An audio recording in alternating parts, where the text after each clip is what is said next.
Good evening, everyone, and welcome to this talk on Rhodesia, the road to Oblivion. I'm very lucky to be joined from the black void of Oblivion itself, Marcus Furious Pertinax. Hello.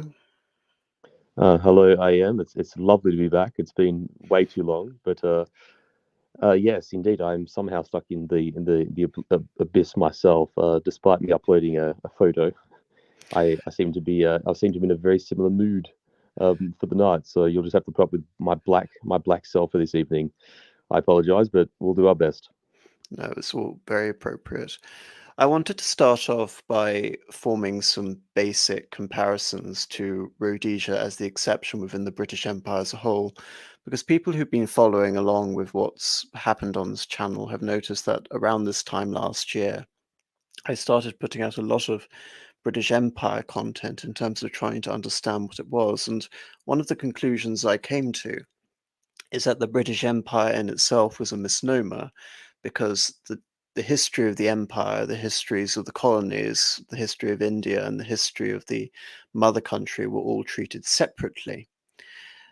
So, whilst there was a British Empire, Britain had many empires operating simultaneously. You have the colonies, you have the protectorates, and you have the white settler dominions. And Rhodesia is the exception because it doesn't fit into any of these subgroups, or you can say designations within the British Empire. Rhodesia was never a dominion. It had quasi-dominion status, which meant it wasn't a colony. Say, for example, like Kenya or the Gold Coast. It didn't have a sort of elaborate, super monarchical structure like the Raj.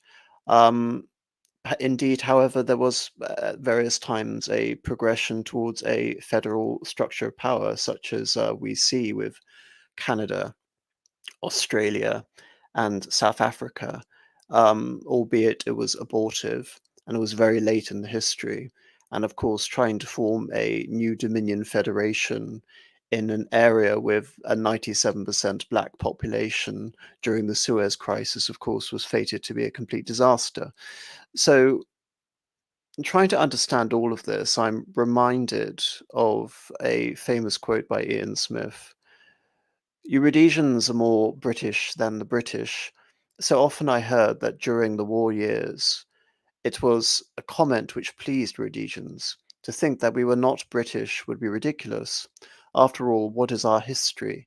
It is Rhodes's dream of the British route from Cape to Cairo.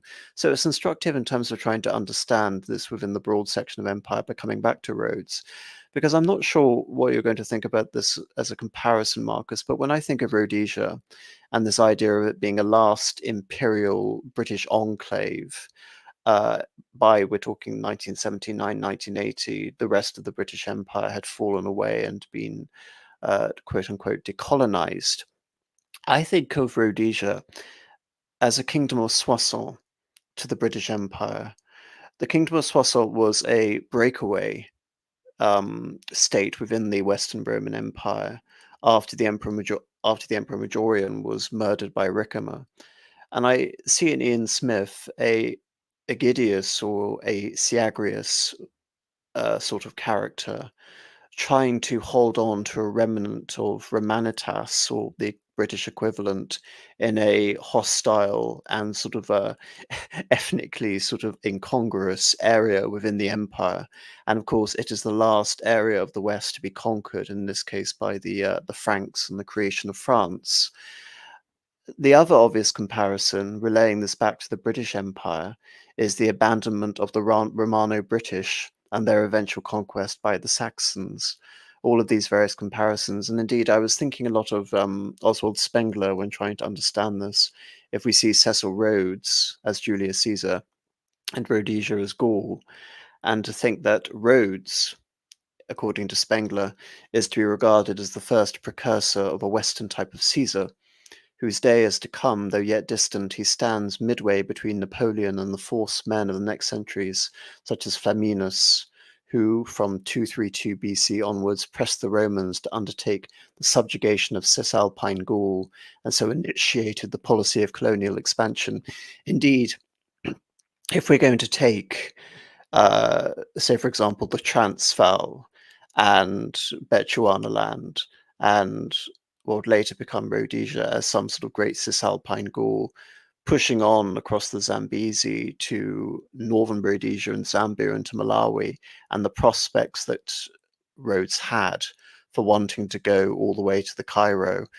It's almost like Caesar and his abortive expedition to conquer the British Isles and his building of the first bridge across the Rhine for the eventual expedition into Germany. But of course, all of these colonial expeditions, at least for Britain in the short term, were thwarted. So just as a sort of general overview and trying to situate Rhodes within the grand scheme of the British Empire, what do you think about that as a comparison? One I myself haven't sort of made before. I do like the Kingdom of Soissons sort of example, and this idea of a last bastion and enclave, amongst a sea of you know alien powers, insofar that if we could sort of consider the neighboring African peoples and states to be somewhat analogous to the Suevi, the Vandals, the Visigoths, the Alans, of what the as a comparison to what obviously Rome was going through in the sort of the collapse of the Western Empire through the fourth and fifth century. The Caesar thing was actually quite an interesting take. Again, definitely something I've not thought of, and sort of that sort of British conception. You sort of touched on sort of Cecil Rhodes and the Cape to Cairo kind of mindset, and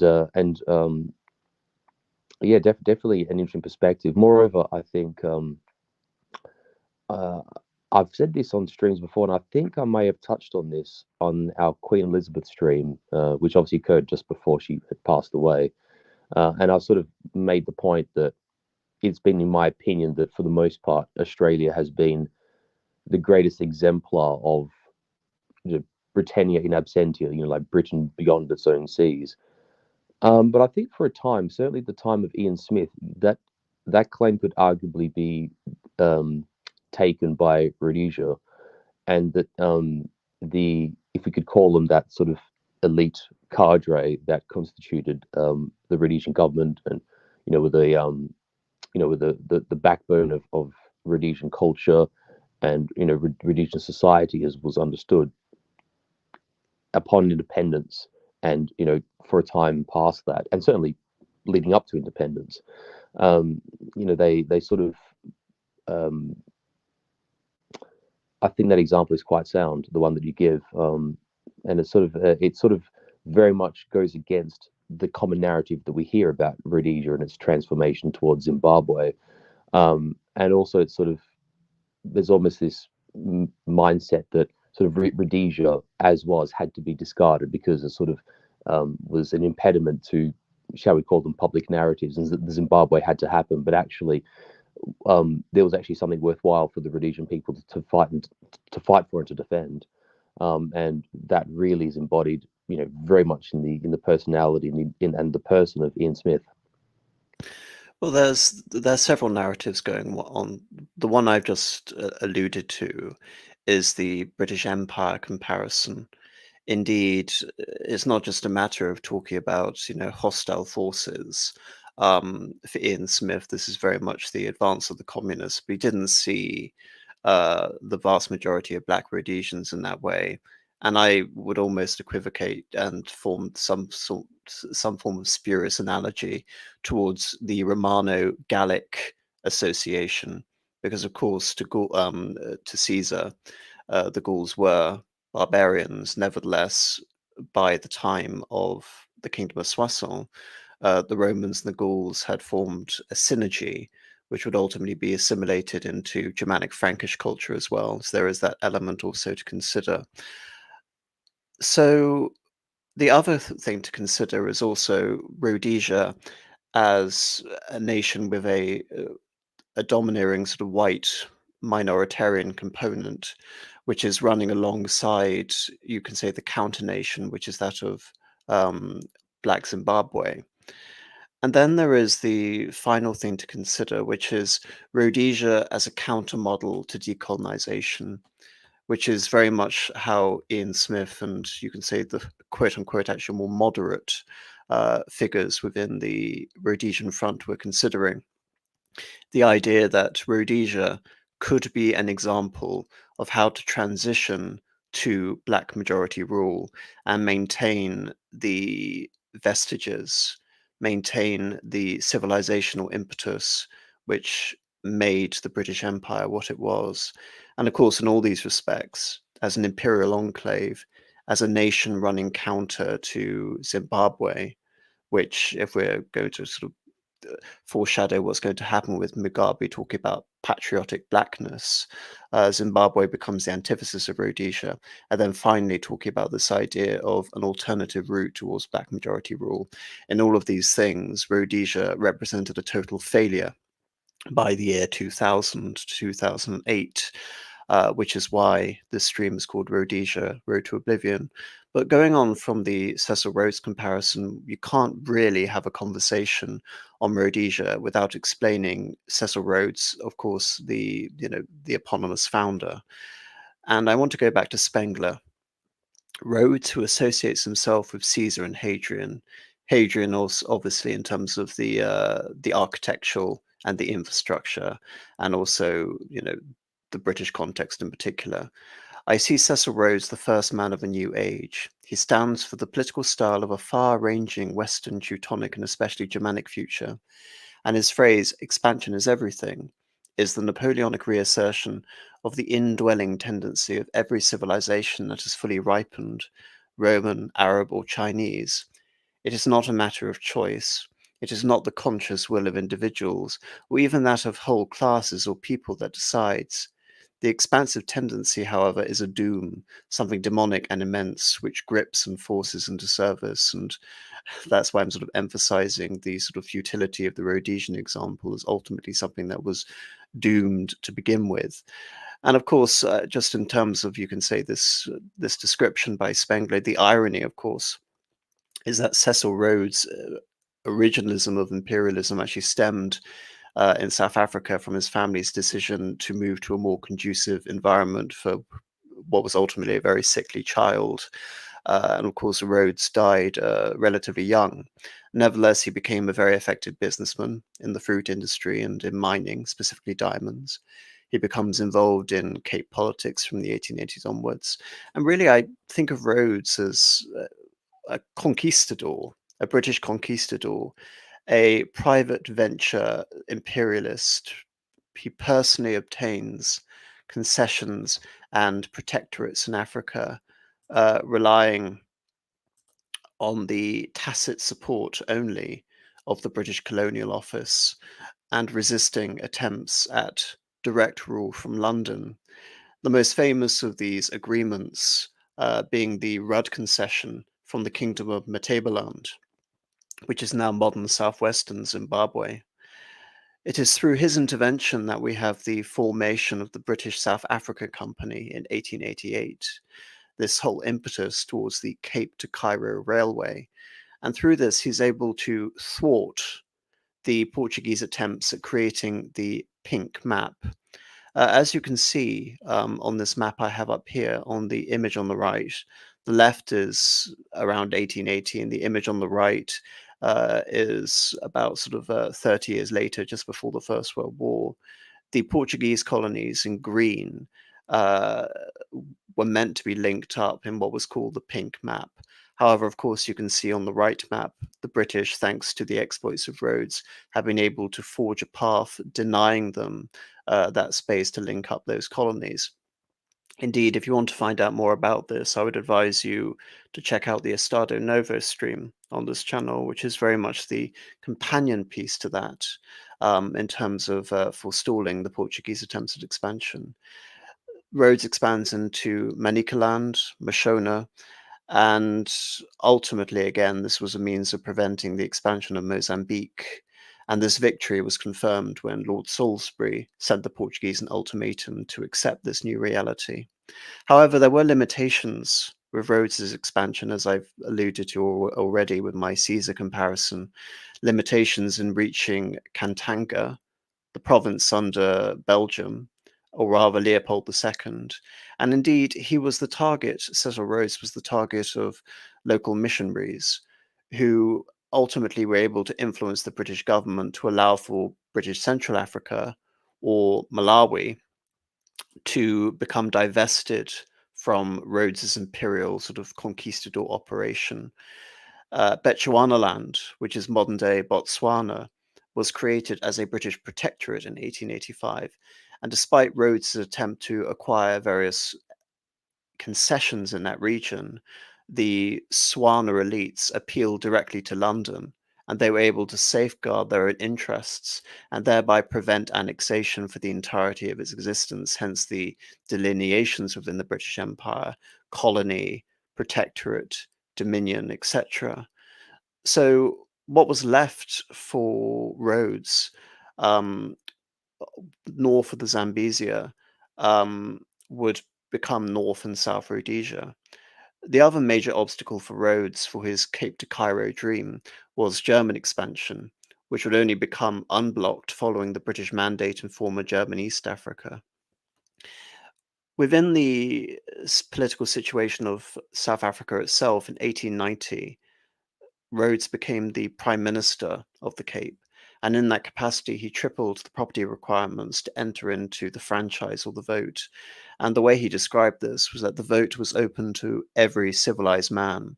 And this is a concept that Ian Smith took effectively as his mantra in conceiving of a constitutional settlement for Rhodesia, with the intention, essentially, also of believing that the whole system, Cecil Rhodes, the whole system of South Africa was to make Black people work within the system, make them have economic utility by imposing the hut taxes as a way to drive them off the idea of subsistence living on the land and enter into the labor markets, enter into the industry, agricultural industries, enter into the mines effectively.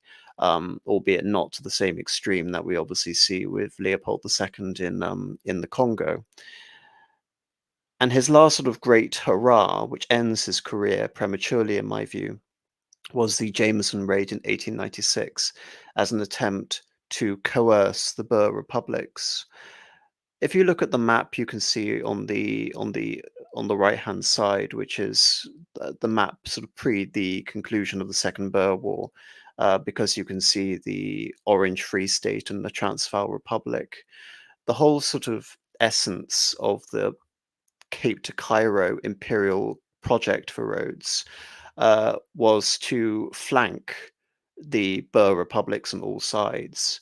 And despite that, despite achieving that end effectively, that would consolidate his control of South Africa and allow his expansion to continue, his own intervention by the Jameson Raid ended disastrously. And he essentially had to rely on the full intervention of the British government in the Boer War to rescue him, to pull his chestnuts out of the fire. And of course, he dies in Bulawayo in 1902 during the Boer War. So coming back to Spengler in terms of trying to understand Rhodes's legacy, for Rhodes, political success meant territorial and financial success, and only that. Of this Romanness within himself he was fully aware, but Western civilization has not yet taken shape in such strength and purity as this. It was only before his maps that he could fall into a sort of poetic trance, this sort of personage who sent out to South Africa without means, made a gigantic fortune, and employed it as the engine of political aims. His idea of a trans-African railway from Cape to Cairo, his project of an empire from South Africa, his intellectual hold on the hard metal souls of the mining magnates whose wealth he forced into the service of his schemes, his capital, Bulawayo, royally planned as a future residence by a statesman who was all-powerful, yet stood in no definite relation to the state, his wars, his diplomatic deals, his road systems, his syndicates, his armies, his conception of the great duty to civilization of the man of brain. And of course, for all this, Rhodes represents an anticlimax because he wasn't able to establish this great empire. There was no sort of great, if the Jameson Raid was meant to be his, Battle of Alesia or whatever, he failed dramatically to achieve that.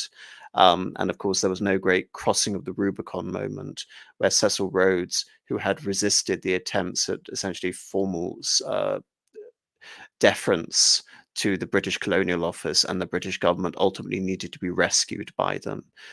Nevertheless, although Rhodes and Rhodesia was essentially meant to be, you can say, the herald of this new grand empire in Africa, the legacy of what he established in Rhodesia, of course, is indelible.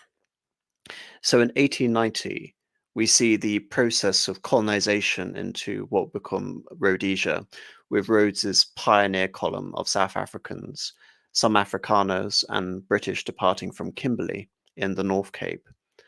This military column would go on to establish basic infrastructure and forts in the region, the first at Fort Tule, then Victoria, and then finally at Salisbury, the later capital of Rhodesia, which indeed the whole basis of Salisbury essentially was that the region was uninhabited, and it would essentially make the basis of a white capital for the region. The company would go on to consolidate, the South African company would go on to consolidate its rule during the Matabele Wars. Despite the disaster of the Jameson raid, the company held on in what had quickly become known as Rhodesia, and indeed it was a name that was formally adopted in 1895 by the settlers until the last serious native opposition was defeated around the death of Rhodes in 1902. The Zambezi River marked the boundary between the two Rhodesias. Actually, I'll keep this map up here. Within the first few years of its existence, telegraph lines were established. In 1899, Rhodesia was linked to the coast through the Beira-Bulawayo Railway, through Portuguese Mozambique, and then to Cape Town in 1902. The original colonial rush was inspired by a pursuit of a second rand, i.e., the discovery of massive gold deposits following in the vein of the previous discovery in South Africa. The expectation was that gold discovered would be sufficient to provide the company with full economic independence. And indeed, this is why I'm so reminded of the conquistadors, Pizarro and Cortez, because of course that was the exact same logic. Yeah, we're going to find the silver mines in Potosi, and we're going to fight for God, for Spain, and for gold. And they might discover El Dorado in the process, And they might, and their attempt, the second rand, of course, was meant to be El Dorado. Yeah. Nevertheless, these expectations fell short, and the company had to quickly diversify the economic portfolio in terms of trying to find a profit. So this obviously led to farming in Rhodesia, notably tobacco. But of course, that would facilitate the significant mining industry, and indeed, there would be an industrial base set up in Rhodesia eventually. But despite this, I'm not meaning to undersell it, because gold output rose very quickly. It quadrupled between 1901 and 1908, and the company achieved a balanced budget by 1912. So despite the small number of settlers, we're talking about sort of 5,000 to 35,000 settlers, the colony was quite successful very quickly. By the time the formal Rhodesia colony was established, the white population had risen to around 35,000 people. However, this is against a population of 900,000 natives.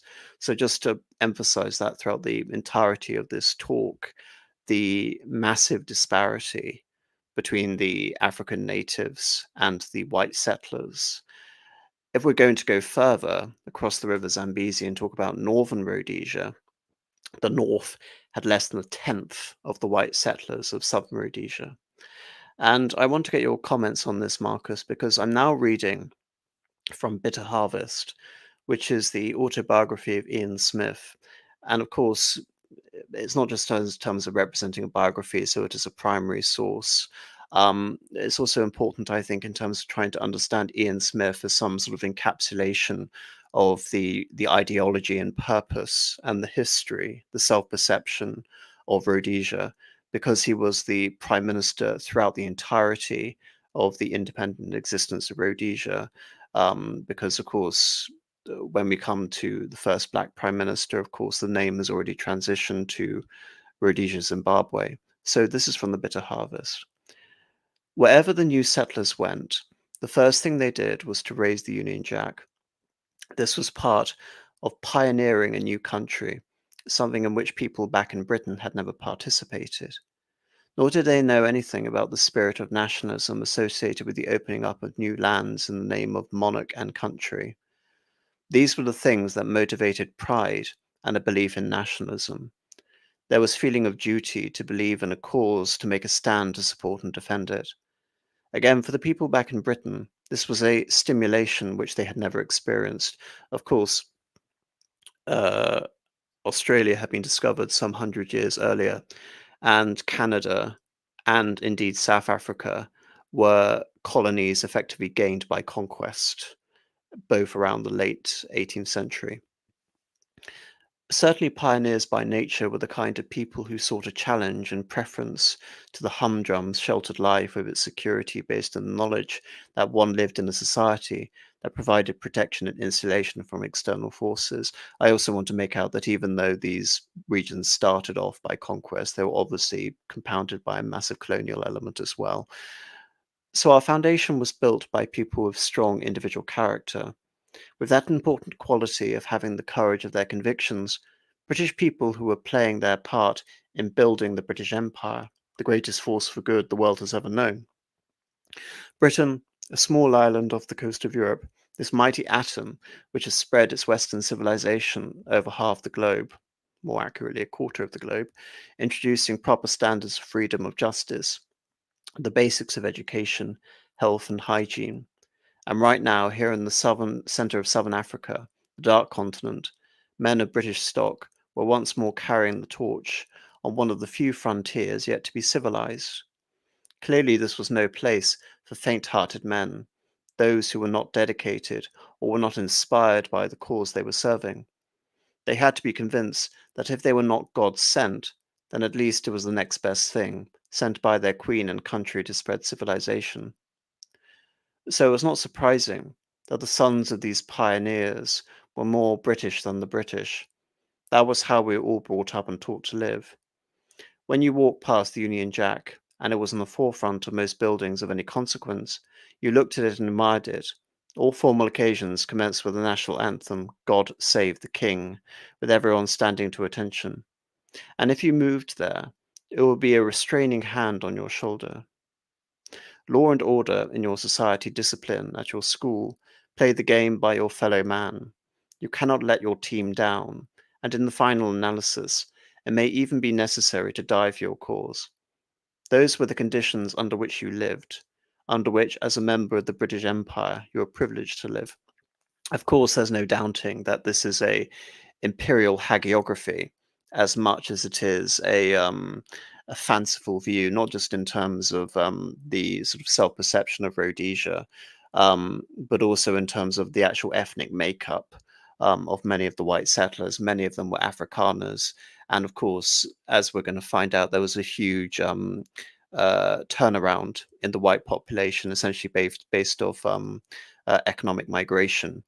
But the reason I bring it up, essentially, again, in terms of looking at Ian Smith and his own experiences, some sort of benchmark for the self, not just the self identification, but also the self justification for the existence of Rhodesia.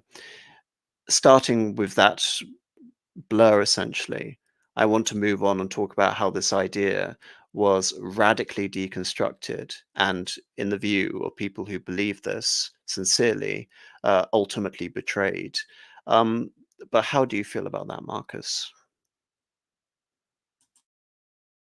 Yeah, I struggle to sort of disagree with any of it.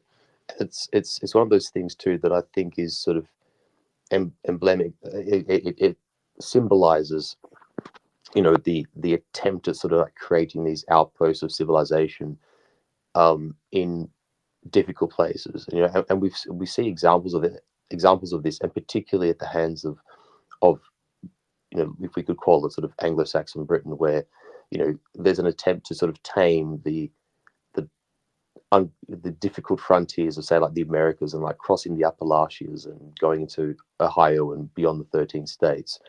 They attempt this in Africa. Obviously, there's a Africa itself is contested between the Dutch and the English initially, and then eventually the British gain the upper hand, and much of it becomes dominated by the British Empire.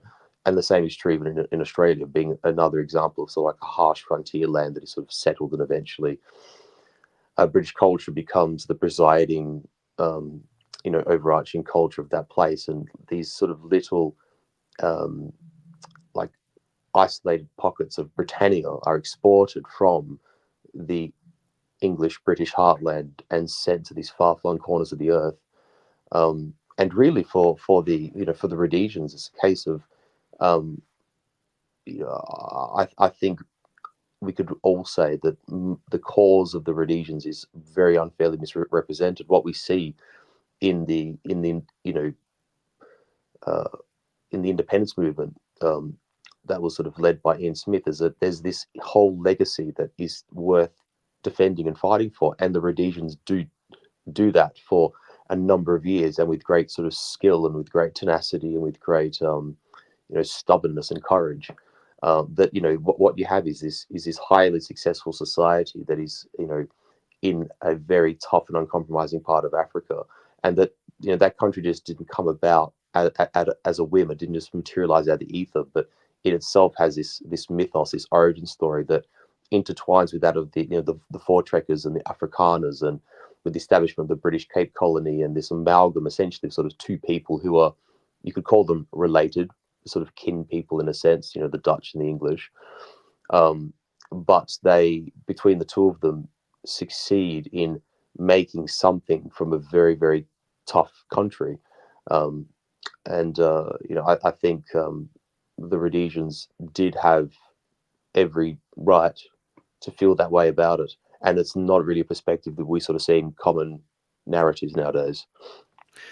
Again, in terms of comparison, I've already brought up the Roman analogy, and I still think the Roman analogy is very pertinent, especially if we're going to talk about these sort of last holdouts, ethnic redoubts.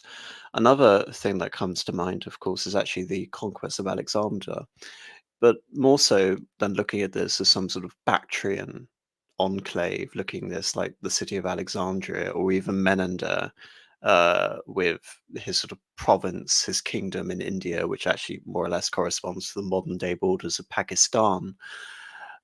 None of those areas had you can say, an ethnic self awareness and a cultural attachment to the motherland, unlike Rhodesia.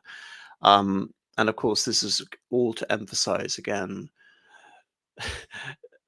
as I brought up earlier with Majorian and Ricimer, that in trying to be as faithful to the mother country, in trying to retain the alliance and institutions such as the crown, you're ultimately faced with something which is fundamentally anathema, which is a regime which is completely and utterly hostile to you and destroying everything you believe in, which is exactly how Ian Smith felt.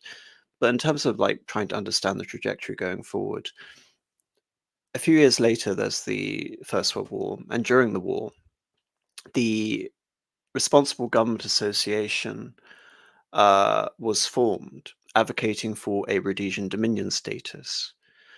Soon after, the company, the charter company, lost its right to sell unalienated land to settlers, and this meant essentially it was deprived of its main source of revenue, selling off land to encourage people to come over. The company and the settlers of southern Rhodesia, effectively at this point, were faced with two options: to join with South Africa or to form responsible government. There was an election, there was a referendum, and responsible government succeeded in establishing a self-governing Southern Rhodesia colony in 1923 under one Sir Charles Coghlan. Self-governing, but only quasi-autonomous. Effectively, you can say it was a suzerain state with Britain controlling the foreign policy and the white settlers effectively running their own affairs, the tens of thousands that already existed there at that time. Coghlan's views on this responsible government had stemmed since the beginnings of the pioneer column. Indeed, for his idea, it was imitating Irish Home Rule. The press, the major corporations supported union with South Africa, seeing it as a means of guaranteeing an endless sort of supply of cheap labour. The Colonial Office under Churchill also favoured a union with South Africa to avoid the cost and ultimate responsibility for the colony, allowing the South African government to buy the concessions of the Rhodesia Company. Among the small Rhodesian electorate, roughly 20,000, many were concerned, however, by the relative power imbalance and what would amount to a loss of autonomy to South Africa. They experienced the Boer War, the Siege of Kimberley in the North Cape, Coglan's admonition against Kruger, and Kruger's treatment of the Uitlanders. Basically, this would have been British economic migrants to the Transvaal during the run-up to the Boer War. All of this compounded a sense that there was a prospect of domination by the Boers, domination by the Afrikaners, should the South African project reach its full fruition. There were also the economic factors. So, for example, maize farmers wished to preserve their control of the local production markets within southern Rhodesia. So, despite elite opposition, 60% voted in favor of this self-government. And indeed, you can almost see this as the true beginning of Rhodesia as a distinct entity within the whole conception of the British Empire. Neither a colony, but also not part of South Africa. And as we saw with Cecil Rhodes, South Africa, Rhodesia, this was all integral to his understanding because it was all about size. It was about limitless expansion. It was about amalgamation. When we look at figures such as Lord Milner and his kindergarten, and going on from the legacy of sort of imperial consolidation, the whole idea essentially is to join all of these units together to make more cohesive imperial blocks.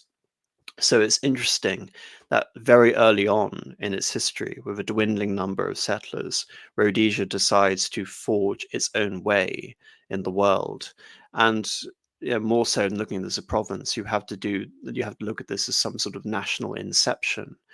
And the irony, of course, regarding all of this is that Ian Smith believed that this was the wrong decision in hindsight, because Ian Smith had a very strong support of Jan Smuts, because Ian Smith was a soldier. He had fought in World War II.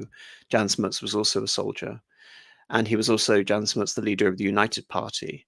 And he ran an election in 1948 on the basis of opposition to what would later be known as the policy of apartheid and the prime ministership of Malam. He believed that 1948 was a fateful turning point for Rhodesia. And indeed, this is all based on the idea of an imperial turn or an anti-imperial turn. He looked at the rejection of Smuts in South Africa as similar to the rejection of Churchill in 1945 when the British voted in Clement Attlee. And again, this was all based on his belief, essentially, that if South Africa was going to survive, and indeed Rhodesia was going to survive, it had to rely on a steady flow of white immigrants. Smith believed that South Africa by the year 2000 would have achieved a 2-to-1 ratio, whites to blacks, rather than that, or blacks to whites, rather than that what ultimately transpired, which was a 5-to-1 ratio. So all of this again is to indicate that Ian Smith is still part of that Cecil Rhodes trajectory of big expansion, consolidation, sovereignty. Indeed, it's a view that was very much echoed by Enoch Powell until just before the Suez Crisis, when he became concerned about the transition between empire down to the nation state. Because more territories amalgamated to the British Empire, more overseas possession, you can say more of the form of an economic autarky, would mean that Britain could exercise sovereignty in fact and not just in name, which is what we have now. And thereby Rhodesia should follow that same path. But again, his whole future is not necessarily predicated on the people who already live there, but on the necessity of white immigration into these regions, you can say, to bring what he believes to be civilization. Indeed, this is very much in touching of Rhodes's whole thought, because regardless of what Ian Smith would say about Rhodes, Rhodes was very much concerned with the expansion of the influence of Anglo-Saxon Germanic dominion across the empire, whether that meant the reconsolidation of the dominions, the reattachment of America, trying to subvert institutions such as the Masons to come round more to this view, indeed setting up the Cecil Rhodes Scholarship, all of these things essentially were meant that, sort of like Kipling, The White Man's Burden, that the importation of a steady white population was necessary to achieve this imperial goal. And Ian It's Smith, almost yeah, I was just going to say, it seems as if he was sort of motivated by like a meta civilizational ambition in this regard. That sort of on the back of the physical empire, you know, the British society and British culture would sort of follow, you know, the British Marines or the British Redcoats wherever they were. You know, the what made Britain British would follow wherever the flag was planted in America or Africa, and it's definitely evident that Cecil believed this in a very sort of wholehearted way. Would you say? oh yes, absolutely. But I'm pointing out an irony here, Yeah. which is Mm. in spite of all that, what does Rhodesia do very early on in its history? It decides it wants to define that. It wants to Yeah. set up its own course, its own trajectory, its own way. And so With, ultimately, Ian yeah. Smith is appealing to two notions. He's appealing to Rhodesia as the last bastion of this Sicilian sort of Rhodesian imperial concept of Britishness. Yet Hmm. on the other hand, he's trying to appeal to a Rhodesian particularism, Yeah. which essentially had its origin in 1923. Yes. Yes. Which leads me to my second question. So I was going to ask this slightly earlier. We see on this map here that actually it sort of is evident on both maps. We see the two independent Boer entities of the Orange Free State and the Transvaal. And do you think that if, because obviously the two Boer wars were quite bitterly fought over between the Afrikaners and the British South African Cape Colony essentially, that if when Rhodesia was settled and colonized, that obviously there would have been a strong Afrikaner contingent to that sort of settler population, that perhaps a sense of independence was sort of already baked into them, and that in itself gave the Rhodesians this ability to, at one hand, feel a part of, a British Empire and a part of you know, to have this sort of intellectual conception of being sort of, Europeans beyond Europe, but propelling European civilization sort of by their own sort of deeds, as it were. But then at the same time, feeling local and feeling tied to their land and actually having a sense of specific identity. Do you have a do you have an opinion regarding that? Oh, I do, absolutely. Yeah. One very pertinent comparison comes to mind, which is that these Boer republics were formed as a result of the Great Trek. You can almost see the pioneer column as the British equivalent of a Great Trek, can't you? Yes, absolutely. And also too, given that well, particularly the second Boer War, the both of the Boer Wars were quite tenaciously fought, and to some degree, you could even say that there was a bitterly fought war with increasing degrees of acrimony and enmity between the two sides, which would inevitably give the Afrikaners, it would sort of steal their resolve and would reinforce their own sense of particular identity as well, sort of more to the point. And if descendants of those people are, or even the veterans of those wars or the survivors of those wars were to be a part of the nucleus that would form the Rhodesian settler population, one can't but help that those things would have had an indelible influence on them and would have had a monumental impact on their sense of specific identity. Indeed. So moving on from the origins, I want to talk about the Federation. Because, of course, we're talking about the oddity, which is Rhodesia, in the sense that, of course, as you know, Canada, South Africa, and Australia all moved towards the course of federation. However, when Rhodesia did this, it was essentially out of step with the rest of the Britain's history. And thereby we arrive at this bizarre anomaly, which I think is almost universally forgotten. In 1938, there was the Bledisloe Commission, and this recommended political integration for Central Africa. And this was essentially based around the economic success story of some Rhodesia, i.e., they essentially wanted to export the Rhodesia model into the rest of British Africa in this region. However, of course, because of the war, this idea was postponed. And I actually want to talk about Ian Smith's sort of obsession over Churchill, because I think it is pertinent here. But it's necessary to believe that the idea of federation, which is revived, this implementation of Rhodesia and Nyasaland, which is now Malawi, is coming off World War II, which is a disaster for the British Empire, which in turn was following off World War One, which was a disaster to the British Empire. Indeed, the South African Federation, the Australian Federation, and the Canadian Federation had all been formed before the First World War, and eventually they would achieve independence on their own, and Britain couldn't do anything about that. So this idea of federation is being formed after the Second World War. And so it's not full dominion status, rather it's semi-independent dominion status, and it represents a decade-long failed experiment. In terms of Ian Smith trying to understand this, he actually supported this based on his belief in economic development and cooperation with a lumpen African population.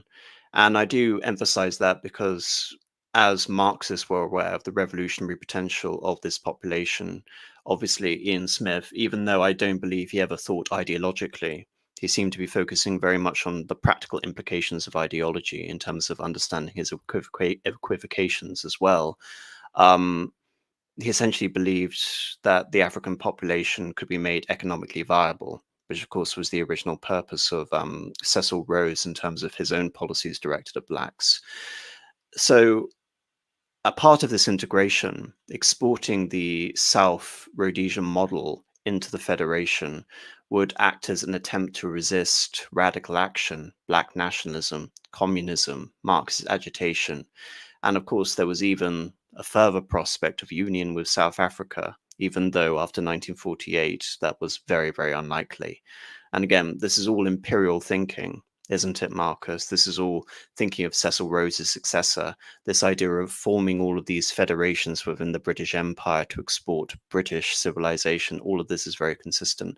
And as you can see on the image on, and also, sorry, just saying, also to like coalesce clusters of Britishness beyond Britain, in that they can sort of form, dare I call it, like self-sustaining entities, rather than sort of being, thrown against the, sort of cast to the abyss and sort of obliterate into into infinite little entities. That there would be some degree of sort of strength in togetherness. Like in the case here, you have Rhodesia and Nyasaland. Like there's a idea that there's a greater chance of survival if parts of the empire bind together rather than fighting individually. Yes, but of course, this is, as I've said, completely out of step with history. It is post-World War II. The Federation is formed 3 years before the Suez Crisis, 7 years before the Winds of Change speech and Harold Macmillan's desire essentially to jettison the empire. And we're talking about a 3 to 4% white population versus a 97 to 96% black population. I'm reading a segment from Alan Cousins' State Ideology and Power in Rhodesia, if you want to check that out in the description. In 1958, the nature of the Southern Rhodesian state was complicated in some ways by the fact that Southern Rhodesia was part of the Federation and was also still officially a British colony. In theory, one might expect it to have been subordinated to a federal government, but in practice, it is argued, South Rhodesian whites were able to dominate the federal proceedings, while at the same time, in some ways, a largely independent South Rhodesian state remained. This can be explained partly by the closeness of interests and the close personal links between those in power in the Federation as a whole and those in Southern Rhodesia, partly by the dominant role played by the Southern Territory in the larger body. Again, effectively, we're looking at this as a form of white minoritarian rule, then obviously the largest segment of concentrated white populations is going to have a huge effect across the entire federation. At the same time, British involvement was largely limited to the northern territories of northern Rhodesia and Nyasaland. And even here, British influence and power was mediated through officials who had close links in many cases, i.e., these are the more colonial districts within the Federation, as opposed to the more self-governing Rhodesians. A key factor was that the state apparatus in southern Rhodesia was to a large extent under territorial rather than federal government control.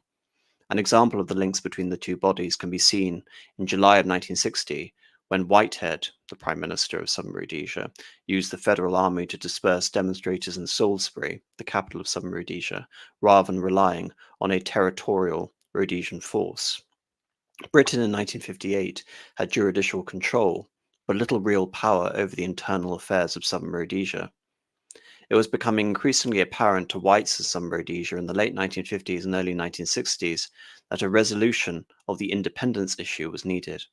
Many of them wanted independence in the very near future in order to protect the interests and power of the white minority. They saw a growing threat at the time of the winds of change in the British policy of handing power only to African majority governments. For Southern Rhodesia, in more than one respect, there was also the immediate issue of legitimacy.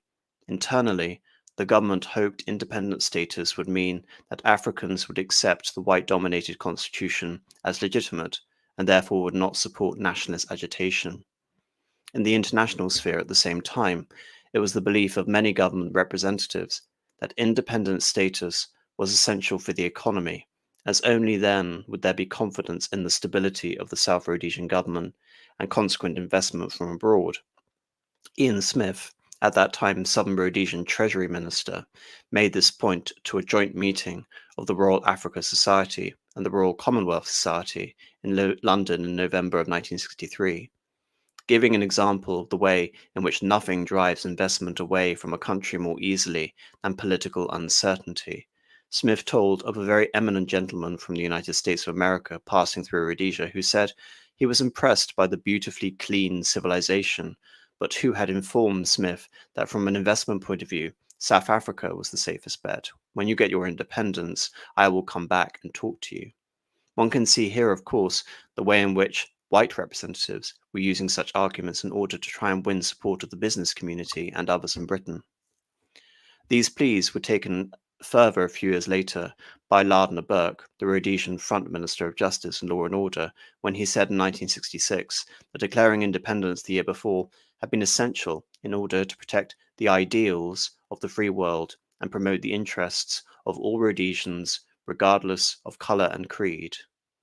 There is a clear link between investment in the Cold War and the appeals of all the white regimes in South Africa at this time.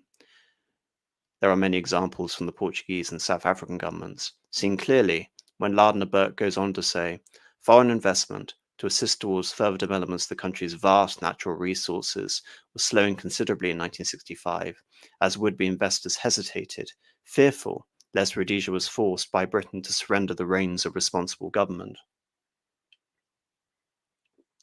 African nationalists, spurred on by communist influences, stepped up their acts of vandalism, confident that while they were so doing, Britain could afford them protection. It had been clear to South Rhodesians, whites from at least 1960, however, that the British government was not willing to grant independence until there was some constitutional advance for Africans, and thus the strategy of successive South Rhodesian governments in the early 1960s was to protect white rule, but at the same time make liberal reforms to satisfy Britain. And to compound this, I'm reading Ian Smith again from Bitter Harvest, this time on his thoughts about the Federation and the path to independence. There was a change in the British government's attitude on the question of colonialism, at first faintly discernible, but steadily and diplomatically growing in emphasis with the passage of time. Not only the Suez Crisis, but the constant anti-colonialist pressure from the USA was beginning to tell. The well-known and tried policy of gradualism and evolution, with the accent on the local people having adequate training and preparation, was rapidly fading into the background. We were entering the era of the scramble to get out of Africa. There were a couple of countries in West Africa where the British had been ensconced for 100 years, and which had no longer been recognized as the first in line for independence, and if the timing were advanced by a few years, that could be accommodated. The Gold Coast, later Ghana, was the classic case, to be followed by Nigeria, and these would vindicate the wisdom and practicality of Britain's policy. History, of course, was to prove no such thing. Ghana was the first in 1957 to be brought with much pomp and ceremony to independence. It looked impressive, and everything possible was done to assist in making the process a success. Clearly, Ghana had much in its favour: a sound economy, a well-trained civil service brought up in the British traditions of honesty, discipline, and efficiency, and the good will of world opinion, hoping for success in this great new experiment. Nigeria was set to follow in 1960. Just to add a bit of context in that, the first Prime Minister of Ghana, later President, was one Kwame Nkrumah. Nkrumah effectively saw Ghana as a way to act as a launch pad towards African unification. And of course, as I'm sure many people in the chat will realize, that effort went disastrously. Ghana went from being one of the wealthiest and best governed colonies in Africa into being an economic basket case. And Nkrumah made himself president for life and was ultimately deposed. I think it was in the year 1966. So back to Ian Smith. The talk in British political circles, however, was that as far as East Africa was concerned, the timescale was different, and the granting of independence would probably take another 15 years. This was important, especially with regard to placating the white population of Kenya, who had been encouraged to settle there after the First World War and actually to buy and own land, contrary to the previous colonial policy. This encouragement was repeated with even greater emphasis after the Second World War. But all this was of little concern to us for many reasons. First, our federation was a refreshingly new concept. It brought in, at the instigation of the British government, Rhodesian concurrence, overwhelming Commonwealth support, assuring us that this would be the solution for our area. There was the unequivocal commitment that once federation was accepted and implemented, there was no going back. The Constitution would not permit dissolution. Moreover, the ink was still not dry on the additions in the agreement that Walensky, the ultimate Prime Minister of the Federation, had just brought back from Britain, and these included a reiteration of the declaration that there could be no secession from the Federation, and an undertaking that the British government would legislate in federal matters only at the request of the federal government.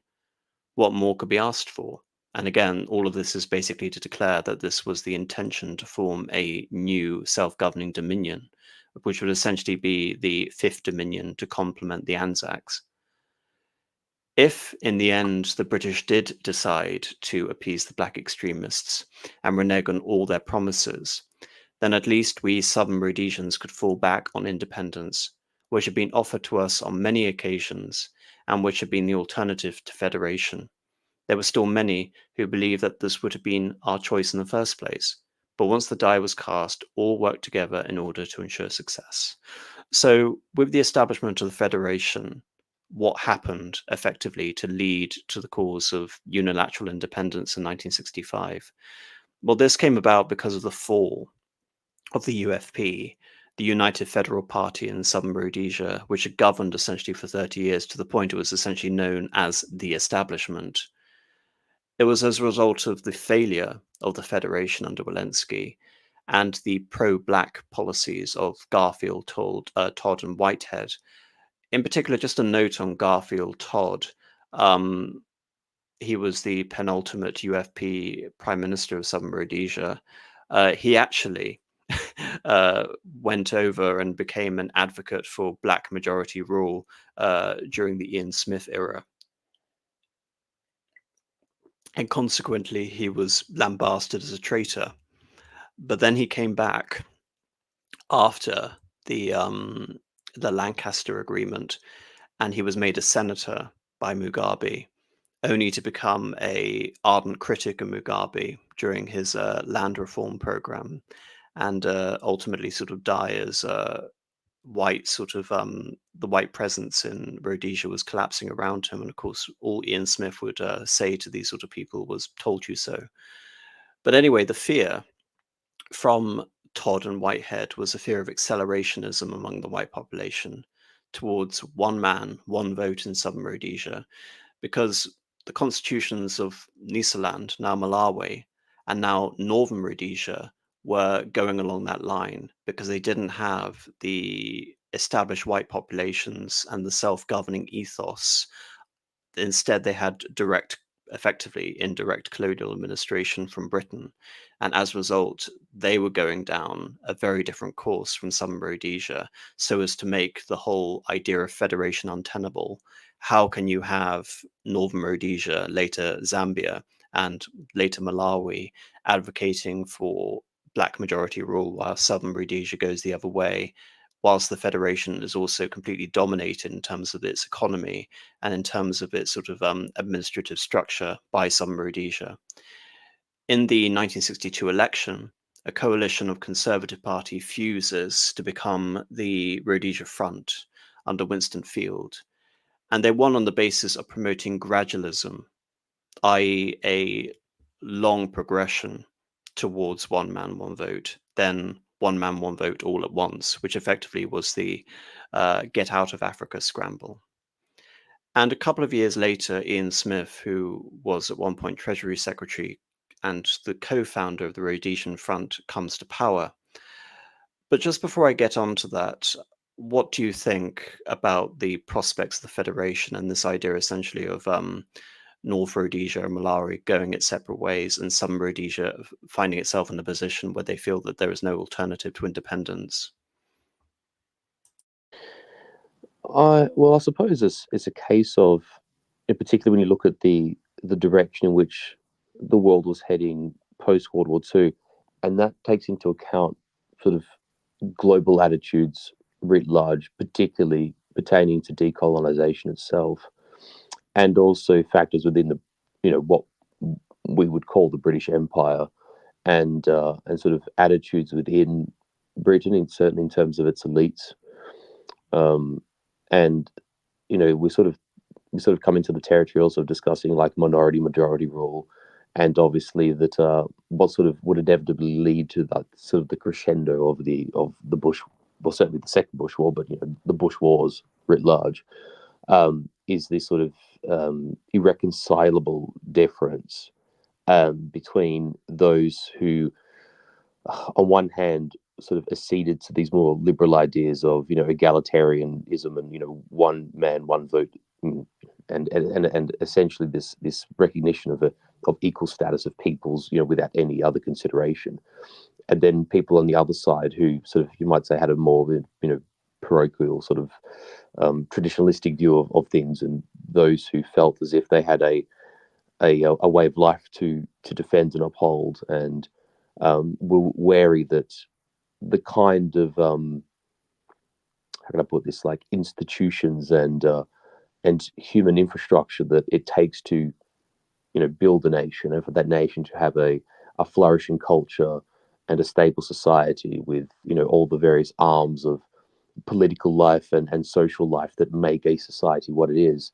Uh, those kind of people recognize that didn't exist in a vacuum. But then there's all this other sort of, firstly, an external pressure from what we could call the international community that would not permit that on those terms. And then, of course, there are forces within the British Empire itself and within the Commonwealth. Because actually, you and I sort of were talking about this, just before we started the stream, and that there were even sort of heads of state, heads of government within the Commonwealth, and Australia being a particular example of that. Both Gough Whitlam, who was the Labor Party Prime Minister from the sort of like in the early 70s, mid 70s, and then later when the Labor Party lost power to the Liberal Party, which is our equivalent of the Tories, after the Governor General Kerr dismissed the Whitlam government, and Malcolm Fraser won power, at the head of the Liberal Party, like I said, our Tories. And Malcolm Turnbull, Malcolm Fraser was an ardent supporter of like the new Zimbabwe project, and vociferously offered his support to Mugabe. You really felt the writing was on the wall for the prospects of the Rhodesian state existing into the future, and also there was support for Rhodesia from South Africa, but even the South Africans found themselves squeezed by the international community to sort of withhold that support over time. And I think that sort of presents a great tragedy. And I think we can sort of say now that the the best intentions of people of a more liberal perspective, those intentions never really came to the fore, or rather, the how can I put it? The ideal way in which they viewed the situation, you could say, was very much misplaced, and sort of despite what the Rhodesians, the various ways that they attempted to conceive of a survivability for their way of life, just in the end, I don't think anything was enough. I think that much can be said. Where there was, specific Rhodesian independence, where there was this confederation idea, ultimately, it just the Rhodesian state and the Rhodesian people sort of sadly just became slaves to, a wider forces that were far, far beyond them and their country, in essence. Well, from the perspective of the Rhodesians, a theme that comes up time and time again is incredulity. Because when UDI happens in 1965, we'll get more into this, especially your points regarding South Africa and Australia. It is off the back of Ghana having basically already failed as an experiment in this. Congo to the north, which was a Belgian colony, having dramatically failed. And so they're looking at this and saying, we are, apart from South Africa, the best governed province in the subcontinent. Why are we being forced essentially to go down this path where we have seen, to our north has been a total and utter unmitigated disaster? So you can therefore understand it. But of course, now that these nations that have become independent have formed the international community, now they have essentially formed the basis of the Commonwealth. Not only do they provide an example of what not to appeal to from a Rhodesian point of view, but they also in themselves become agents of the agitation for reform within Rhodesia. Within this whole context, in 1964, Ian Smith comes to power. And Alec Douglas Hume, who was the Tory Prime Minister succeeding Macmillan for a year, was given a biographical note in terms of how to approach negotiations with Ian Smith, and it's rather damning. He is a simple-minded, politically naive, and uncomprehending character. His political approach has been described as schoolboy. He possesses a strong vein of schoolboy obstinacy, and there is a mixture of schoolboy stubbornness, cunning, imperception about his speeches. Likewise, there is a boy's own paper ring about his patriotic utterances. Nevertheless, his pedestrian and humorless manner often conceals a shrewder assessment of a particular situation that first appears on the surface, so he should not be underrated. So, funny enough, the last sentence seems to contradict everything before, but again, simple-minded. This isn't the sort of character description you would imagine of someone who is basically able to hold a state together for 15 years, based on, you can say, the willing consent of, the white population being 7% of the population against the entire world, naked hostility and with no sort of diplomatic recognition whatsoever. But nevertheless, that is essentially the case. All of the responses essentially to the Rhodesian government were dismissive, with many people quoting that if they went that way, the state would collapse within months. But indeed, I do believe there is an aspect where philosophically he was rather uncomprehending. I mean, when you read Bitter Harvest, the reference essentially to black nationalists is always terrorist, terrorist, terrorist, terrorist. And of course, there's an element of truth to that. But in terms of his sort of whole ideological equivocation, it's always everything which sort of strays away from the gradualist conservative middle way. It is, whether it be fascism or communism, it is always extremism, it is always terrorism. He lambasts Rhodesians for this in the same way that he lambasts Zappo and ZANU-PF essentially for this. And of course, in terms of schoolboy, he is very much a sportsman. He's obsessed with sport, but also Ian Smith is, you can say he is a classic sort of aristocratic archetype because he was a farmer and he was a soldier. And again, the whole sort of thing running rather self-servingly through Bitter Harvest is this idea of continued service to the British Empire and indeed to Rhodesia. So there is a natural aristocratic. Not to interrupt, sorry, AM, but just to sort of say the idea of an athletic or a sports orientated soldier farmer who then engages in politics is a very well established colonial British archetype, and it extends everywhere from Rhodesia to New Zealand, and it's one that sort of crops up time and again. By the way, so I'm in no way surprised that also fits Ian Smith. No, and of course, and as I'll get to when actually talking about his conceptions of black power within the conception of Rhodesia, his whole mentality is essentially hierarchical. But this is his essentially belief of relations and negotiations of the British on the settlement for Rhodesia. I went to see Alec Douglas Hume, and this was a different and pleasant encounter. We seemed to be operating on the same wavelength. I was satisfied that he was going out of his way to try and help our cause, but he talked about the problems with members of the OAU and their obsession with pressing the case of their friends, irrespective of the justice and merit of what was involved. There were two important points to bear in mind. Home said when dealing with these people, first they'd had to form a united bloc and stood together, whether they agreed or not on the issue. This gave them a powerful voice, irrespective of the fact the majority were bankrupt and in chaos. Second, many European countries were developing a complex over colonialism, with the resultant feeling that they owed something to these people. Home also noticed that even some of the older members of the Commonwealth were expressing concern that we might provoke a situation which would lead to a breakup of the Commonwealth. I wondered whether we would not be better off without some of them, and expressed the hope that we would not be a party to bending the rules and breaking agreements in order to appease these people. On this we were agreed, but he stressed the opposition that we were running into, and hoped that we would play our part in trying to find a solution, to which I pointed out that their case was a straightforward request for the fulfillment of the undertakings given by the British government, and in this he's referring to the original condition and prospect for independence vis-a-vis Federation 1950s. Home assured me that he was in the picture, but as I knew, there were differences of opinion on this question. He was still settling into his new seat, but would try to get a message to me via Duncan Sandys, which I could take back to Salisbury. Meanwhile, I received an invitation from some of my RAF friends to attend a big flying display to take place on the 3rd of November. The weather was fine. We took off from the middle of the city in the largest helicopter I had ever seen.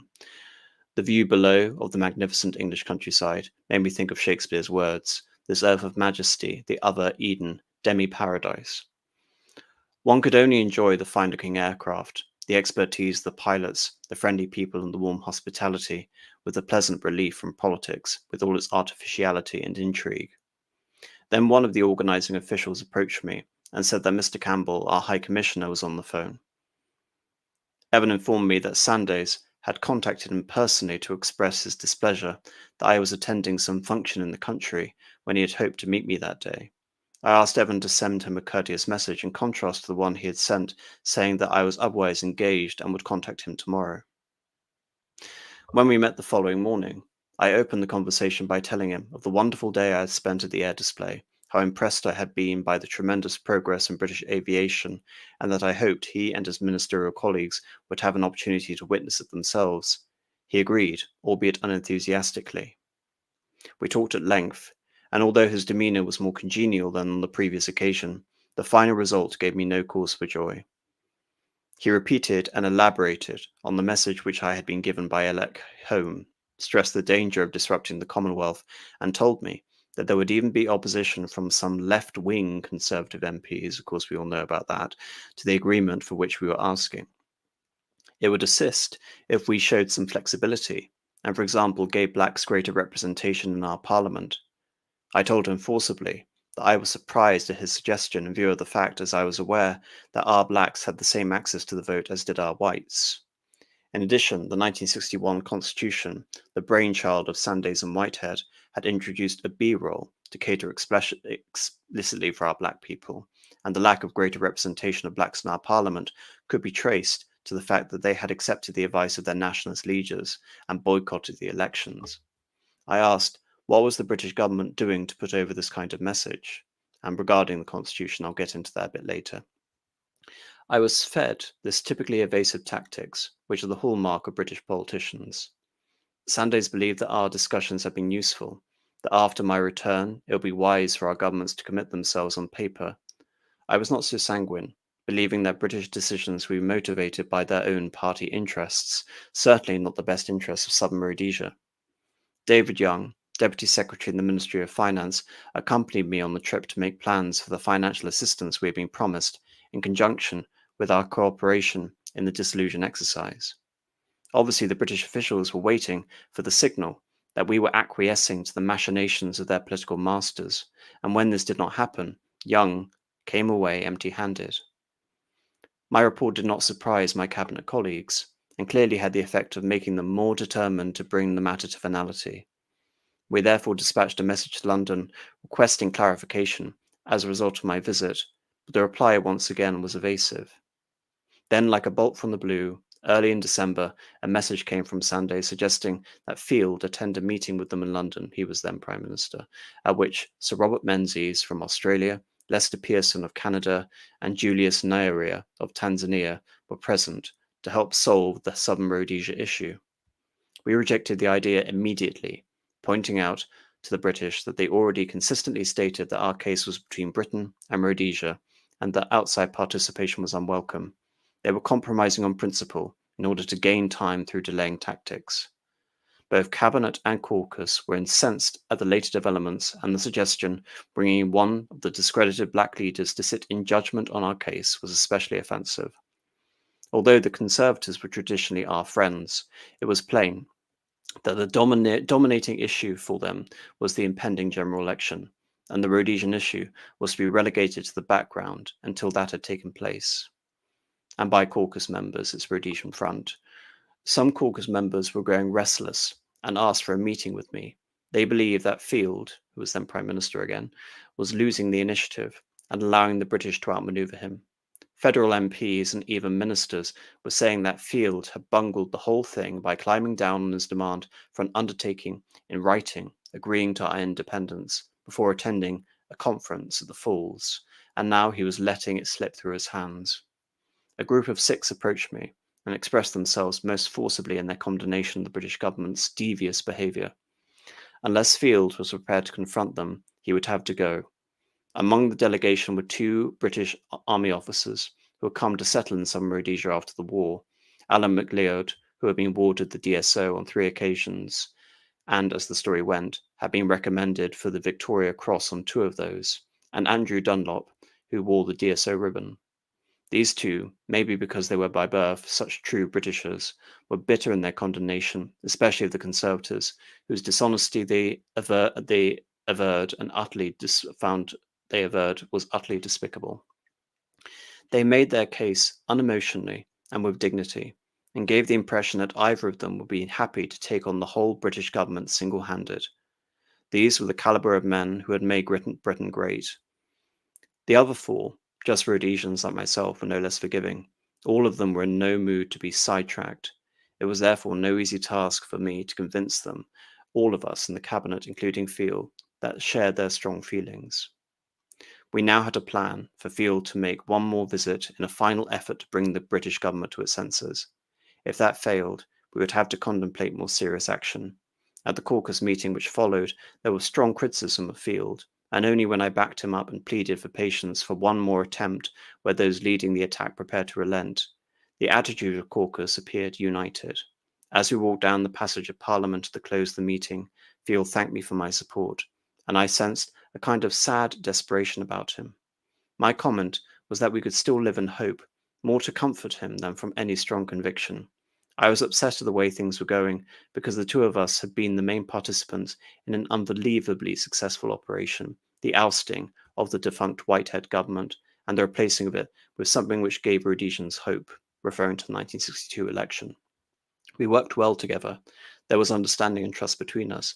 But clearly, he was losing the confidence of his caucus, and some of his ministers were beginning to ask questions. In all honesty, there had been few occasions when my faith was put to the test, but I thought he could still redeem himself by confronting the British government. The time had come for a virtual ultimatum from him to the British.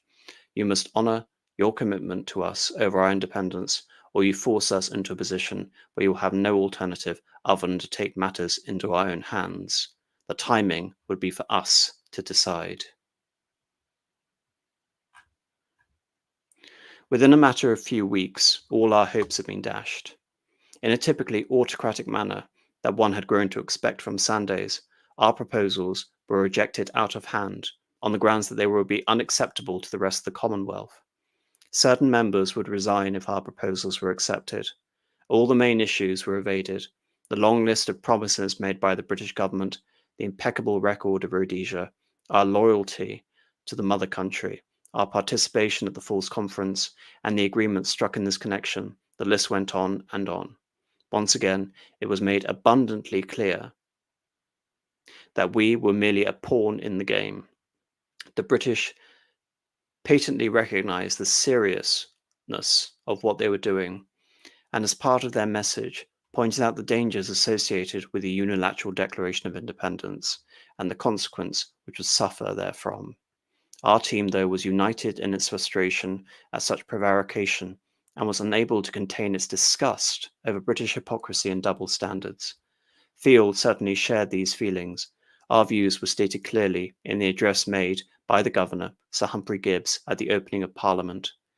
It is now plain that the British government were not prepared to be brought to any conclusion on the question of independence, except on the most extravagant terms, not because of misgivings about my government's competence and ability to govern in the interests of the country, or the logic of rightness of my minister's case, but because they wished to placate at all cost members of the Commonwealth who have declared openly their hostility to my government and my country.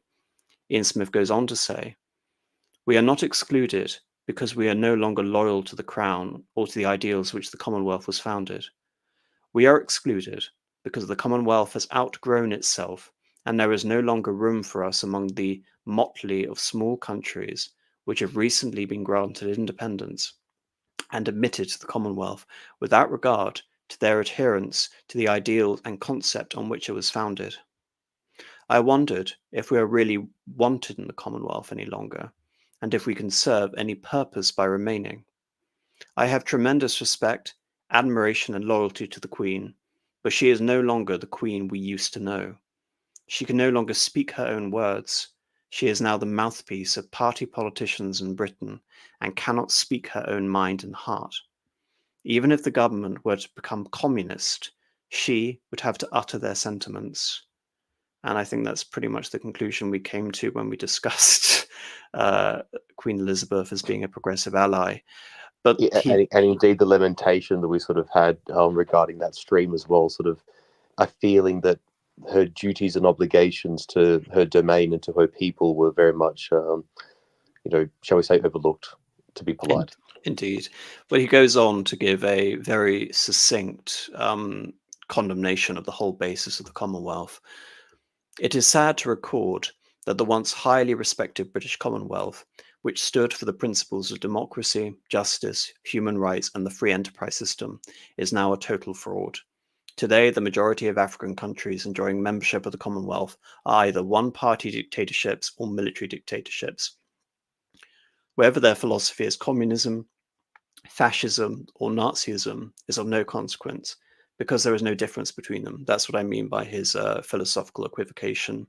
Anything which sort of deviates from the British sort of Westminster pattern or equivalent systems bears this sort of homogeneity when it comes to variations of extremism. "The people who use these techniques do so for two main reasons: power and money. Power to keep themselves in office, and money to line their own pockets. Under a dictatorship, it is so easy. Any opposition of consequence, other than minorities which can be handled as a cat handles a mouse, is simply eliminated. And when you control the communications media of your country, as they all do, the truth is kept away from the people. Money comes easily too, from those who wish to buy favors. On my overseas visits to North America, Britain, and Europe, I am frequently asked by people in the financial and business world, 'Do you know of any political leader in sub-Saharan Africa who does not operate a numbered banking account outside of his own country?' As I live in sub-Saharan Africa, obviously I do not reply, not in public at any rate. Because one should not blame these countries for being members of the British Commonwealth, because benefits do flow from it, the lion's share of the organization's support comes from the British taxpayer. And there was always, special favours for developing countries. But surely the older founding members of the Commonwealth, which believed in those old-fashioned qualities of freedom, justice, and parliamentary democracy, should not condone the double standards which now dominate this once venerable organisation. It would be so simple to lay down the code of principles governing membership. In fact, they are already there. Those countries which do not comply should be requested to leave. This would involve more than half of the present membership. What a breath of fresh air that would be. There must be members of the free world society who join us in condemning dictators, who suppress freedom of thought, speech, and action. What is truly amazing is the number of political leaders who condone such behavior and turn a blind eye to it. So this is a summary of what I mean when I'm talking about Rhodesian incredulity and the perception of betrayal and the idea essentially of the idea of hypocrisy, the idea that there are elucidated principles founded in the Westminster system of government, but when it comes to the idea of decolonization, when it comes to the idea of black majority rule, all of these ideas are jettisoned, and anything which is offensive to those regimes, especially the case in Rhodesia, the British government, again, ostensibly upholding those ideas, is willing to come down incredibly hard, and we'll see the extreme lengths that the Wilson government and the governments after that would take when it comes to Rhodesia. So that really forms, you can say, the siege mentality that Rhodesia would ultimately adopt. And you can also say the implacable attitude of Smith's government in Rhodesia, that they believe themselves fundamentally to be in the right. And for Ian Smith, again, I talk about him being a moderate within the whole context of the Rhodesia situation. The emphasis for him was very much gradualism. It was simply a matter of civilization and competence, i.e., we have achieved the things which these independent countries have not, and you are essentially wanting us to go down the road which leads to this level of corruption, essentially. And this is essentially also to sacrifice a sense of oikos, like this is our home, and we only have to look around us and see the complete dilapidation of this policy, and yet it is our ostensible leaders and our peers who are asking of us to do the same things to ourselves. And essentially, Smith and his supporters felt differently, in essence. Well, yes, exactly. The British government are espousing a principle which is hostile to their co-ethnics, effectively, in Rhodesia. Not just co-ethnics, but people, again, who essentially adopted the same mentality. If you read Ian Smith, he is obsessed with the veneration of Churchill. And again, it sort of bleeds into all of his views. And whenever he goes on the Churchill remark, it ultimately damages his point. Again, like I said, the philosophical simplicity when it comes down to his understanding of alien ideologies away from this system. But nevertheless, it's again to delineate that he essentially believes that his self-identification with Churchill, the idea that Rhodesia is a Churchillian state, is to emphasize that it is more British, essentially, than the British. Whilst the British government goes down one way, we represent this archetypal form of bulldog nationalism. And his, again, the equivalency he draws to Churchill is very much, again, targeted. I'm going to add a bit of cynicism here, obviously, at a British audience, especially a British conservative audience, who may feel, again, induced by such arguments to say that why essentially are we abandoning the purported legacy of these people? And again, he brings in a lot of equivocations with World War II, essentially saying that the cause of Rhodesia is very much akin to the cause that was fighting in World War II. You may say you're fighting for democracy, but essentially the Rhodesians are fighting for freedom. But again, to push back slightly on this, you mentioned the idea of oikos. Well, from the point of view of black members of the Commonwealth, communists and African unionists, and indeed Western countries, they believed essentially it was an artificial oikos, that it was a pseudo oikos, i.e., how can a government represent only 7% of the population, representing the A role, essentially constituencies, that in order for a nation to be brought about, Rhodesia essentially must fall into the background and Zimbabwe must rise essentially to supersede it. But again, that is a political argument based on sort of democratic participation. And from Ian Smith's point of view, the whole basis essentially is that in terms of building, in terms of administration, in terms of the security apparatus, the army, the air force, everything essentially comes from that original impetus from Cecil Rhodes. And if you essentially abandon that principle, then you are going to end up in the same situation we saw with the other African states. And his counter to that, essentially, yes, it may be a pseudo-oikos, but we will pursue a gradual path towards more Black participation in the country, rather than abandon all our principles in order to go the way of what he sees essentially as dictatorship and corruption.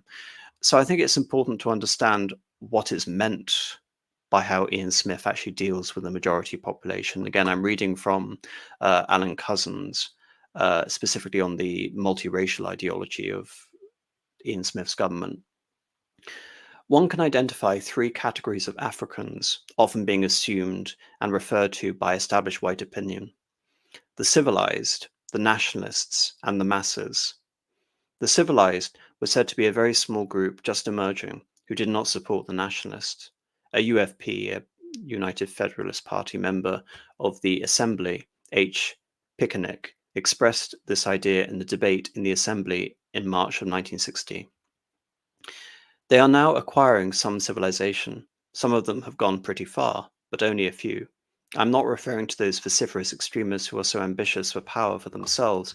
I am talking about the moderate African who thinks like a European and wants to assist the European to build up the federation, as you can probably understand in terms of the nationalist point of view. If you're going to look at someone like Mobutu Sese Seko, talk about this idea of authenticity, then this whole idea that blacks must become essentially Europeans is totally antithetical to the idea of African nationalism. The intention of the 1957 federal franchise, it was said, was to take into account the enlightened among Africans, those who might have a low income, but with a reasonably high standard of education. The Minister of Local Government and Native Education stated that the moves to multiracialism in South Rhodesia reflected the fact that educated Africans and Europeans had much in common. One can see, however, that although there were references on a number of occasions to multiracialism, there were countless assurances to white opinion that not many Africans or people of other races were involved. We shall see below in the early 1960s, as the government and their supporters attempted to show the outside world that progress was being made towards a greater African share in the government and public life, it became of crucial importance for the government and the press to assure white Rhodesians that in reality there would only be limited change. Thus, on the issue relating to social mixing, the Rhodesia Herald editorial attacked the Salisbury Council's decision to keep segregated lavatories in the repertory theatre, saying, "The type of non-European who will go to the theatre is one to whom no objection should be taken. The liberal views put forward in the leading article must be read in the light of the implication that not many Africans went to the theatre, and they had safely decent standards. Not only was there an emphasis on the small number of civilized Africans, but there was an assumption that their values, behavior, and attitudes were the same as those of the European community. This, after all, is what civilized implied to the white community." This is very much a Victorian attitude, and I'm not talking about racialism, I'm talking about the idea of the vote as something which is to be earned. During the course of the 19th century in Britain, there was a gradual expansion of the franchise. Originally, in the 1832 Great Reform Act, the idea was that the Parliament effectively represent the wealthy middle class, the property owners.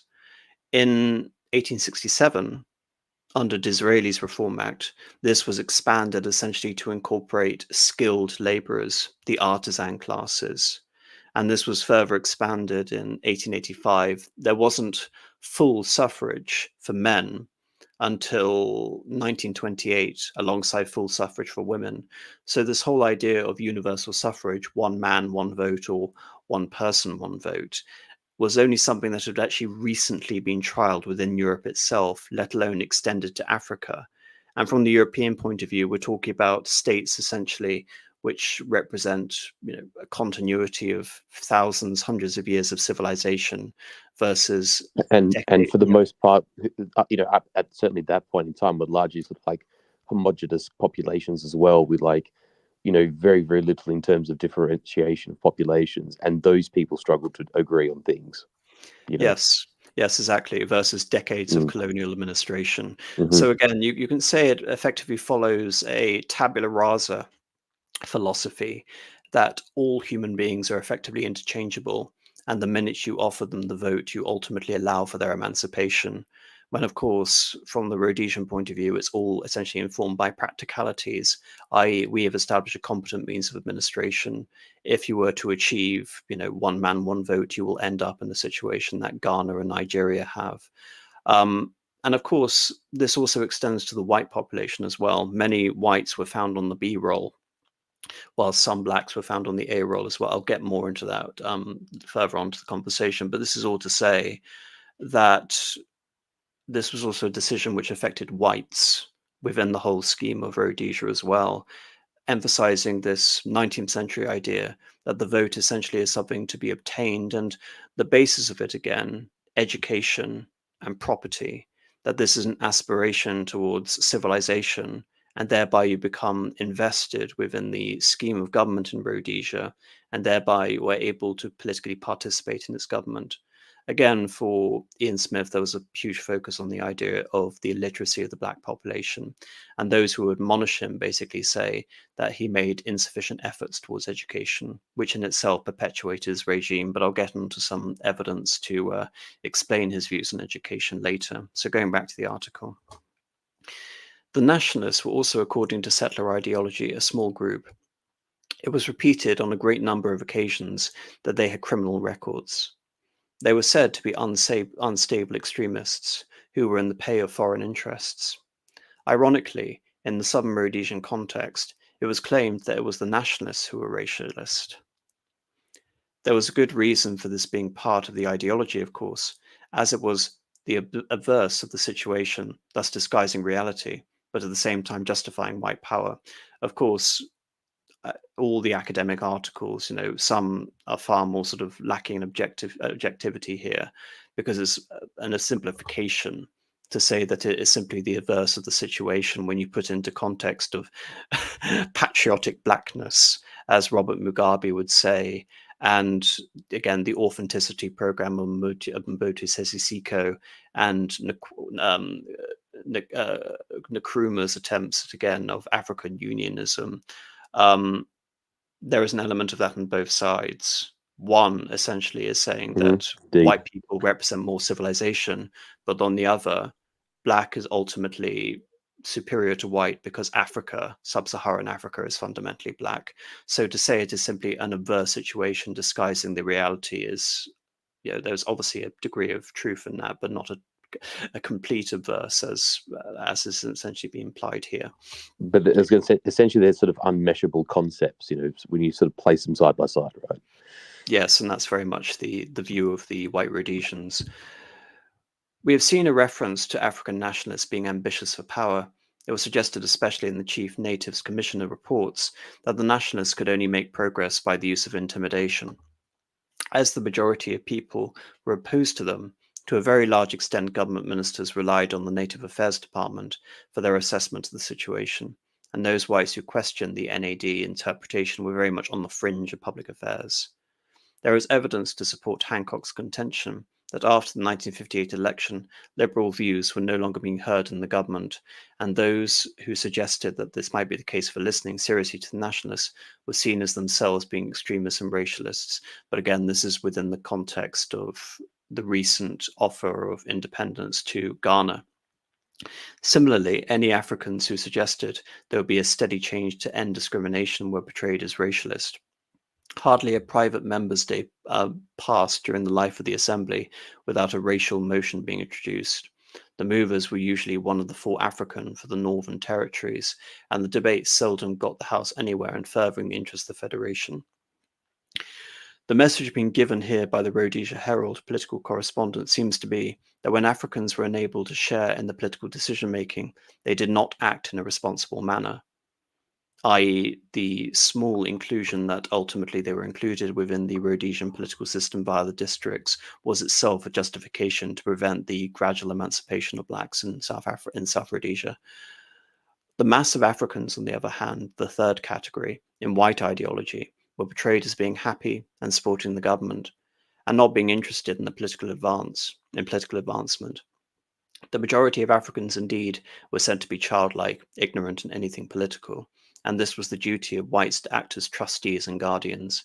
It was claimed that the government in the 1950s had achieved much for Africans and had given them many benefits. 6 wonderful years of progress, not only from material and economic points of view. We have progressed in other respects. We have brought on the African to show him he has place in this country. I'm reminded of Cecil Rhodes and his reading of Plato, and his desire essentially to create a imperial aristocracy founded in the idea of philosopher kings. The emphasis very much on education, and education essentially as a pathway to political participation in government, very much echoes this idea that the educated, the enlightened, the philosopher must be in a position to govern, whilst essentially everyone else must necessarily be excluded from government. But as I refer to the first category here, and the idea of it harkening back to this idea of the limited franchise based on property qualifications before the arrival of universal emancipation in the 1920s in Britain. And again, we have to bear in mind that this only came into force in France in the 1940s. Against that, we have this traditional Tory paternalistic viewpoint where there is a natural, essentially deferential hierarchy that, as Ian Smith represents some sort of aristocratic archetype, that there is necessarily an element of noblesse oblige, which has to be applied to the African population. And of course, the admonition by the designated nationalists within this context is that due to their political disenfranchisement by the system, they are essentially being denied their full economic potential and their full sort of human flourishing and achievement. But again, the pragmatic view of the Rhodesian government against this is that this experiment has been tried and has failed abysmally. So it is interesting if we're looking at a British imperial enclave and going back to Cecil Rhodes and all of these arguments, again, Rhodesia being out of step with the rest of history, Rhodesia representing a different course in so many ways to the rest of the world. And this idea that if Rhodesia is to represent a British remnant and be more British than the British, you can say that it is because they represent the golden age of Britain, which of course was the Victorian period. Everything I read here is very much indicative of Britain during the Victorian period. And something which is also quite how can I put this, sort of necessary to the sort of wider liberal ideology and the sort of like march of progress mythology, history being linear, so to speak, is that kind of thing you're describing is parochial. It belongs to the past. It is not modern. It doesn't belong in the future. It must be sort of placed on the shelf of history and left in its time. And that this other new thing, no matter what the consequences of that may be, no matter what the ramifications might be of this change or transition, must happen.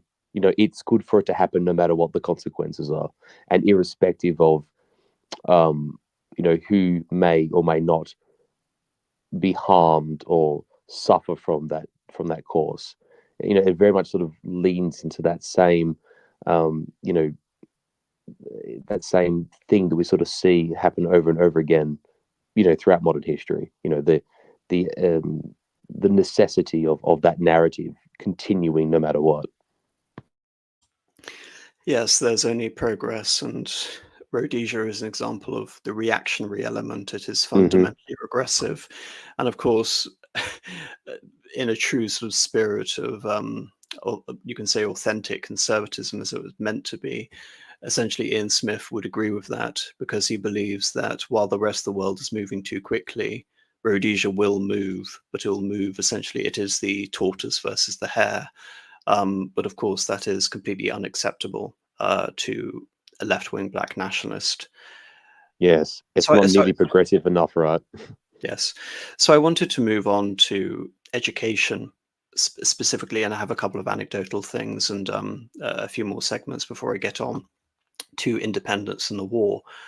But before I go on to that, I read a foreword by a journalist writing for The Independent in 2008, Robert Cornwell, who described that Mugabe, when he came to power, his depredations were self-defeating, but no one could dispute the underlying injustice of the situation he had inherited in 1980. And again, it seems that all admonitions of Mugabe have to have that caveat that, yes, he was a total disaster, but ultimately there were factors before that could justify that disaster being the case, as is Cornwell's sort of description here. And again, that is a moral charge against it. And it is also an indictment on the legacy of the Rhodesian government. And of course, in order to accept that, you have to remove all historical context, because as we know, Rhodesia, with the exception of South Africa, was actually the most advanced state in the whole sub-Sahara.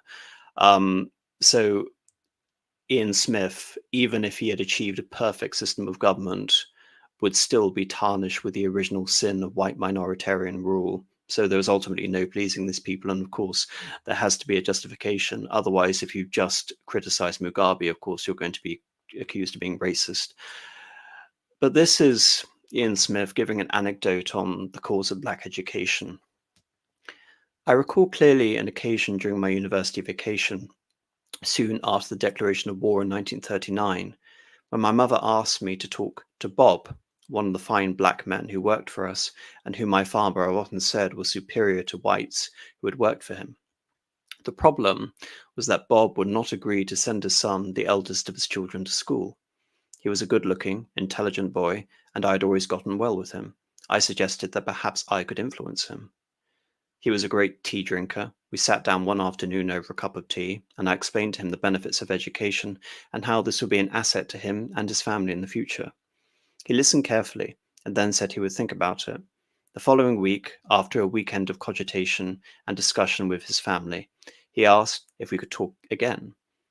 Methodically and unemotionally, he explained to me that while he accepted that there were some benefits from education, he had to get his priorities right. At this stage, his son's first responsibility was taking care of the home, the mother, the family, the cattle, and with the rains, the planting and cultivation of the crops. On reflection, I accepted that his decision was in keeping with 90% of his contemporaries. Their history, their way of life, their traditions were far removed from those of our Western civilization, and people of character and consequence do not lightly jettison their culture. Of course, there was no guarantee that they were right and we were wrong. Time would tell, and there was no need to rush these things. Again, emphasis on gradualism. We were, after all, living in different worlds, and they were not all that enthusiastic over the white man's calendar and watch and the importance he attached to time. Their lives were governed by the sun, as they always had been. Even before the crack of dawn, the babel give a warning that dawn is about to come, and the guinea fowl start their cantankering, and one is awakened by nature's reveal. To those of us who live on farms, that is one of the good things of life that has not changed. People who live with nature get up and get out. If it is this summer, you get moving and do so much as you can before the scorching sun starts beating down on your back. After the sun has moved overhead on its way north, you know that winter will not be far away. So it is time to prepare the grain bins for the incoming crop and pile up the stack of wood for the winter fires.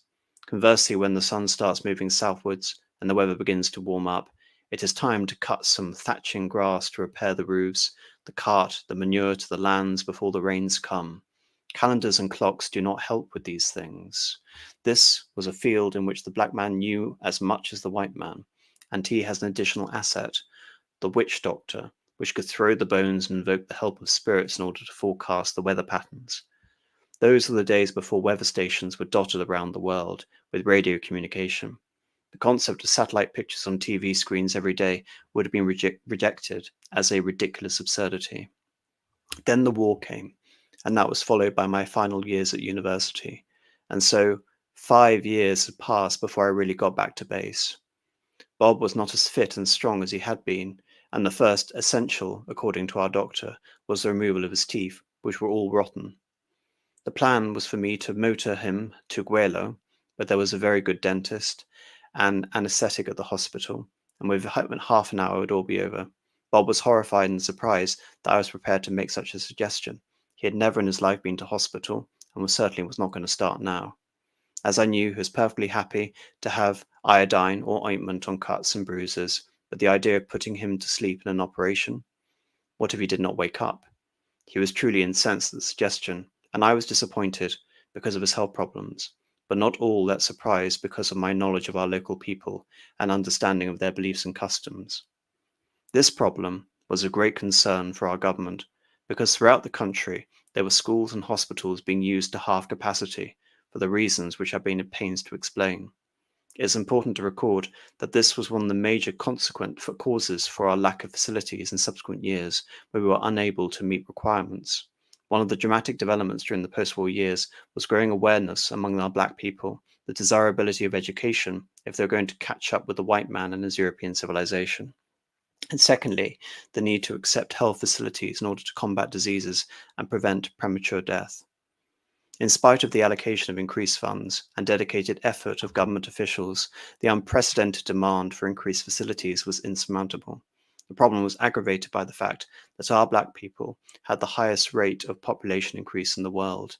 And indeed, it's ironic, isn't it, that it is the intervention, you can say, of the colonial administration, which is actually driving the disparity in population between the white colonists and the native black population. If we go back to 1923, for example, there were roughly 1 million black Zimbabweans, and by the time we get to the Lancaster Agreement, we're talking nearly 10 million. So going back to Ian Smith, in 1967, our government, faced with mounting pressure for increased education facilities for black children, in keeping with our constructive approach to such problems, set up a committee to investigate how to best solve this difficulty. The report, which was not finished until the following year, was comprehensive and revealed some startling evidence when presented to us by the Minister of Finance. Before the advent of the pioneer column in 1890, the local population had remained around 300,000, kept in contact by Malthusian conditions.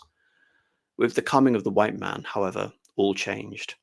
He prevented the wars, provided medicines and veterinary services, and even in drought, food was available. It was estimated that the indigenous population, this is by 1967, was now 5 million. The finance necessary to provide education for everyone will consume the whole of our present national budget. The vast mass of the people were in lower income brackets, and their contribution to the fiscus was minuscule. The thought of increasing tax was rejected because of the adverse effect this would have on confidence, investment, and thus overall development, which in turn would lead to fewer job opportunities. The current sanctions campaign against our country was an aggravating factor. Then there was the problem of providing teachers, assuming that buildings could be provided. From time to time a child is born, it takes a minimum of 20 years to produce a teacher. Accordingly, it was necessary to take into account a situation where if extra resources were diverted to building more schools, we would be confronted by a situation of insufficient teachers. Our construction sector was always working to capacity with a shortage of professional staff and skilled artisans. The fact clearly indicated the government's growing commitments not only to education, but other humanitarian fields such as health and housing. The committee stressed the need for our planned balanced development and emphasized the importance of coordinating effort in order to ensure the optimum use of available resources. Sadly, the report also pointed to destructive elements from the black nationalist parties, which had destroyed school buildings and burnt books and equipment, actions which detracted from the enthusiasm of those who were working to channel extra funds into education from an already overstretched budget. So again, I find it really rather frustrating going back to that original comment in which I started this as a point of comparison. No one could dispute the underlying justice situation he inherited, because again, that is a moral point, that is an ideological point. But in everything, Ian Smith, so much as he has an ideology, it is about the continuation of the British imperial spirit. But here, his entire concern essentially is that of pure logistics. Yes, anyone from from a leftist viewpoint, or nowadays any essential viewpoint, effectively rather left or right, is going to essentially condemn him by having this antiquated Victorian paternalistic conservative mindset. But everything here is essentially borne out by the idea that how on earth are you supposed to govern a country where there is already incredibly limited infrastructure? It has only essentially been settled, and the idea of Rhodesia is only as old as sort of the year 1895, and all of a sudden you're essentially expected to invent civilization with a massively growing population out of nothing. What do you think of that? Especially within the context of again, the second factor of black population, nationalists, Yeah. and the idea of people, queer again, apparently undermining the whole Rhodesian experiment. Yeah, well, I suppose on sort of one hand we have this sort of like the tangible and the intangible to consider here. That and this is I've sort of essentially made this comment at least once or twice on this sort of stream, but like just to sort of reference the gist of it is that as obviously the ideas of cultures and societies, and in the modern sense the nation state, it is a complicated thing with just like so many moving parts.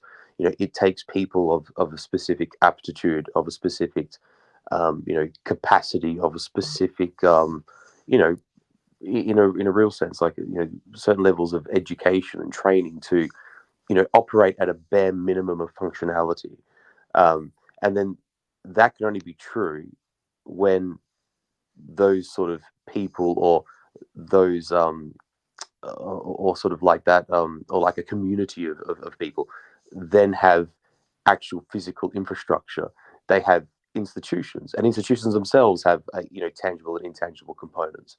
Like, I suppose, what is a legal code, or what is a series of laws, or a bill of rights, or a legal system, without people who can actually be a composite part of the comprised of the the judiciary, the courts, that become lawyers, or magistrates and judges and that sort of stuff. Like, these two things exist side by side, and that's true for every nation's institutions, and each of those institutions within a nation. It's true of medicine, it's true of governance, it's true of education, academia. um, and the point I suppose I'm trying to make is that like, these things don't just appear out of the ether. And as we have seen, like, for example, in more of our modern day, like the whole let's export quote unquote democracy to the Middle East, and let's topple dictators like Gaddafi and Saddam, and bring liberal democracy to sort of every last square inch of territory. That it's just not something that you can cut out of a cardboard box and sort of place somewhere. That people also have to have, dare I use the word biospirit, actually have to have a disposition that is conducive to having and possessing these institutions and running them in the way that they are meant to be run. And that the idea that you could just substitute one population in and one population out, another population in, and that those things will operate and function the same way is ludicrous. But for the believers and the adherents, and in absolute egalitarianism, or absolute tabula rasa, just cannot they cannot sort of bring themselves to that sort of realization that, for them, they simply cannot be party to that. And so with Rhodesia, it's certainly a case of where that rang true. The Rhodesians themselves looked around them and saw it playing out, and then that same fate was quite literally imposed upon them from the outside looking in.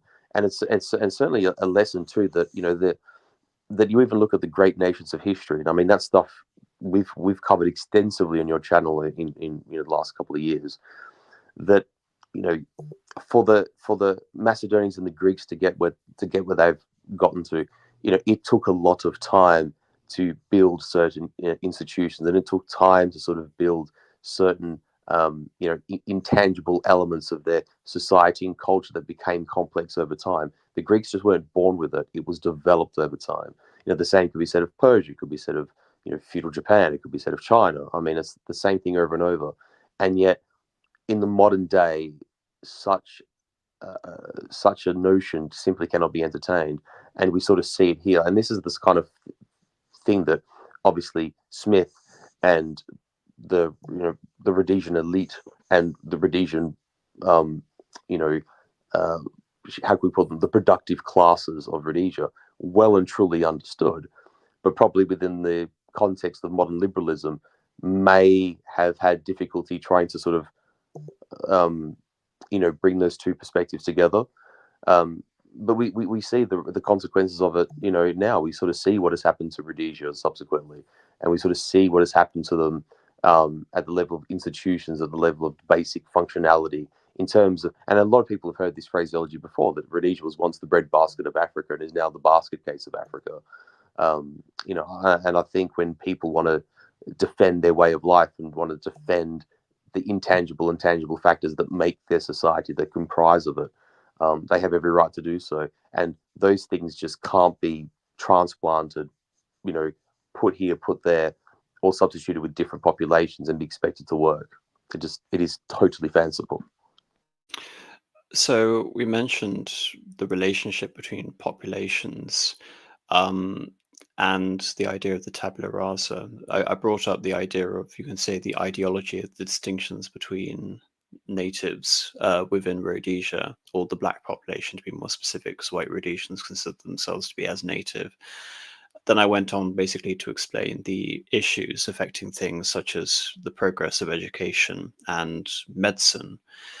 But you can see on this image on the right, this is an image which is actually used a lot to discredit the whole Rhodesian system and justify the land reform, even though we all know what the effect of the land reform is. But it's very revealing from, again, the whole perspective of trying to understand what on earth Southern Rhodesia is. I mentioned the example of colonialism, I mentioned the example of dominion status, I mentioned the idea of African protectorates and the fact that Bechuanaland was probably one of the most successful African protectorates within the entire subcontinent. But within this map, you can see that it is essentially a partition between tribal trust land and the white settler lands. And in the same way that the attitude towards voting was essentially based on education and property qualifications, the conception of the native power structures, or rather the tribal power structures, was very much based, you could say, on the traditional quote unquote African aristocracy that was extant and grew around the whole concept of Southern Rhodesia.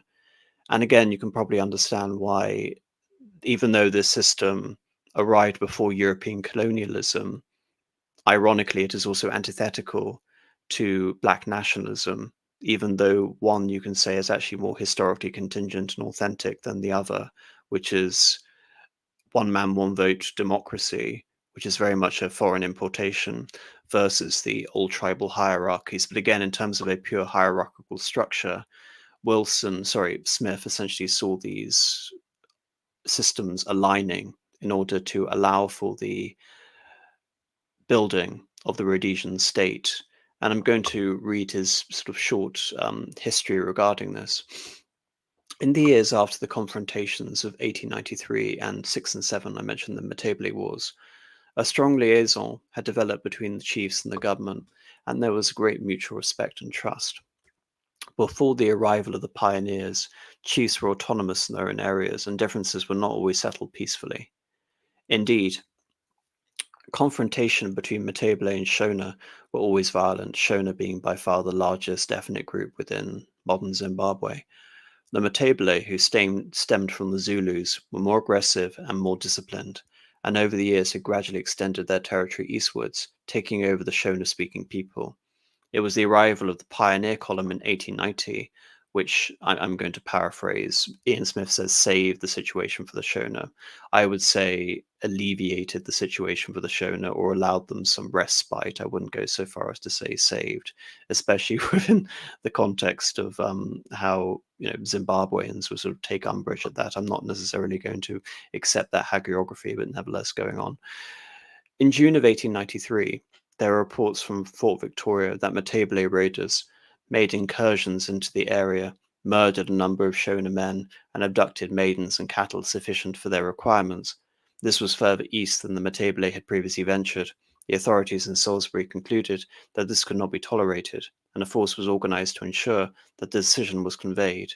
There were a few skirmishes, one penetrated deep into Matabeleland, but had no problem entering Bulawayo and restoring law and order. Bulawayo effectively being, again, you can say the capital of Rhodes' great enterprise. Sadly, there was a tragic event associated with this operation, which earned for itself a memorable page in Rhodesian history. Major Alan Wilson and his patrol were on the right flank of the advancing forces. They ran into a strong contingent of Matabeles. Heavy rain was falling, and when they came to the Shangani River, it was full spate and blocking their forward passage. They defended themselves valiantly and accounted for a large number of the enemy, but there was no let up in the rain, and eventually they ran out of ammunition. They sent a couple of their men on horseback to obtain supplies and reinforcements, but they returned too late. Wilson's men could have extricated themselves, but they were not prepared to abandon their wounded colleagues and remained with them to the end. Alongside Cecil Rhodes' grave on top of the famous World's View in the Matopus Mountains is a magnificent memorial to Alan Wilson and his men with the inscription, "There were no survivors." The Matabele warriors who fought that battle against them are recorded to have paid them the tribute. They were men, and their fathers before them were men too. You can say that this is equivalent of a tragic equivalent of a Rhodesian version of Rorke's Drift. Do you think that's fair enough to say? I would say so. In certainly in a sense. This episode brings to mind a strange anomaly. Most of the criticism of the white man in his history in Rhodesia comes from Shona politicians as opposed to the Matabele. Clearly, had the white man never arrived, there is no doubt that the Matabele could have systematically extended territory until he pushed the Shona onto the borders of Mozambique. And again, you have to bear in mind that the populations were much, much smaller before the arrival of the pioneers, so such large-scale migrations were possible. Gradually, once peace was restored, the chiefs' activities were coordinated, first to the level of the provinces with the provincial chiefs' councils, and above that, an overall national chiefs' council. When I took over as PM, the chairman of their council was a Matabele, Chief Umzimuni, a massive man, 6 feet 4 inches tall, weighing 260 pounds. Sadly, he died of heart problems and was succeeded by a Shona chief, Chiaru, a strong man who was not prepared to allow the post-1980 black government to deflect him from his beliefs and principles. He died suddenly while in his prime from a government reported to be natural causes, but his family and friends assured me that they were very unnatural. An aggravating factor was that Robert Mugabe was born, educated, and grew up in Chiaru's country, and as a tribesman from that area, traditionally owed special allegiance to Chiaru. Obviously, there was a clash, and those who came to power through the barrel of the gun were going to stay there by any means. So again, it's interesting how Smith is again looking at this from a point of view you can almost say as vassalage, can't you? He looks at Chiaru as, you can say, the equivalent of Robert Mugabe's sort of suzerain, or like a ducal figure, and that in order for Mugabe to justify his leftist communist regime, it necessarily had to involve the potential assassination of the traditional form of allegiance or deference shown to a chief. What do you think of that assessment? Yeah, because it's in a strange way, there's like this assertion from the standpoint of black nationalism that, you know, there has to be this sort of new way, and the old Rhodesia has to be torn down, and there has to be something new put in its place. But at the same time, the um, the the black populations of not just Rhodesia but also the sort of neighboring lands would also have to part ways with their traditional mode of living. And the way that their societies had been structured, you know, in the past. So you kind of have this sort of synthesis of satisfying a grievance from a sort of a, dare I call it, like an ethno-cultural standpoint. You know, possibly like you could even describe it as being racialist in a sense.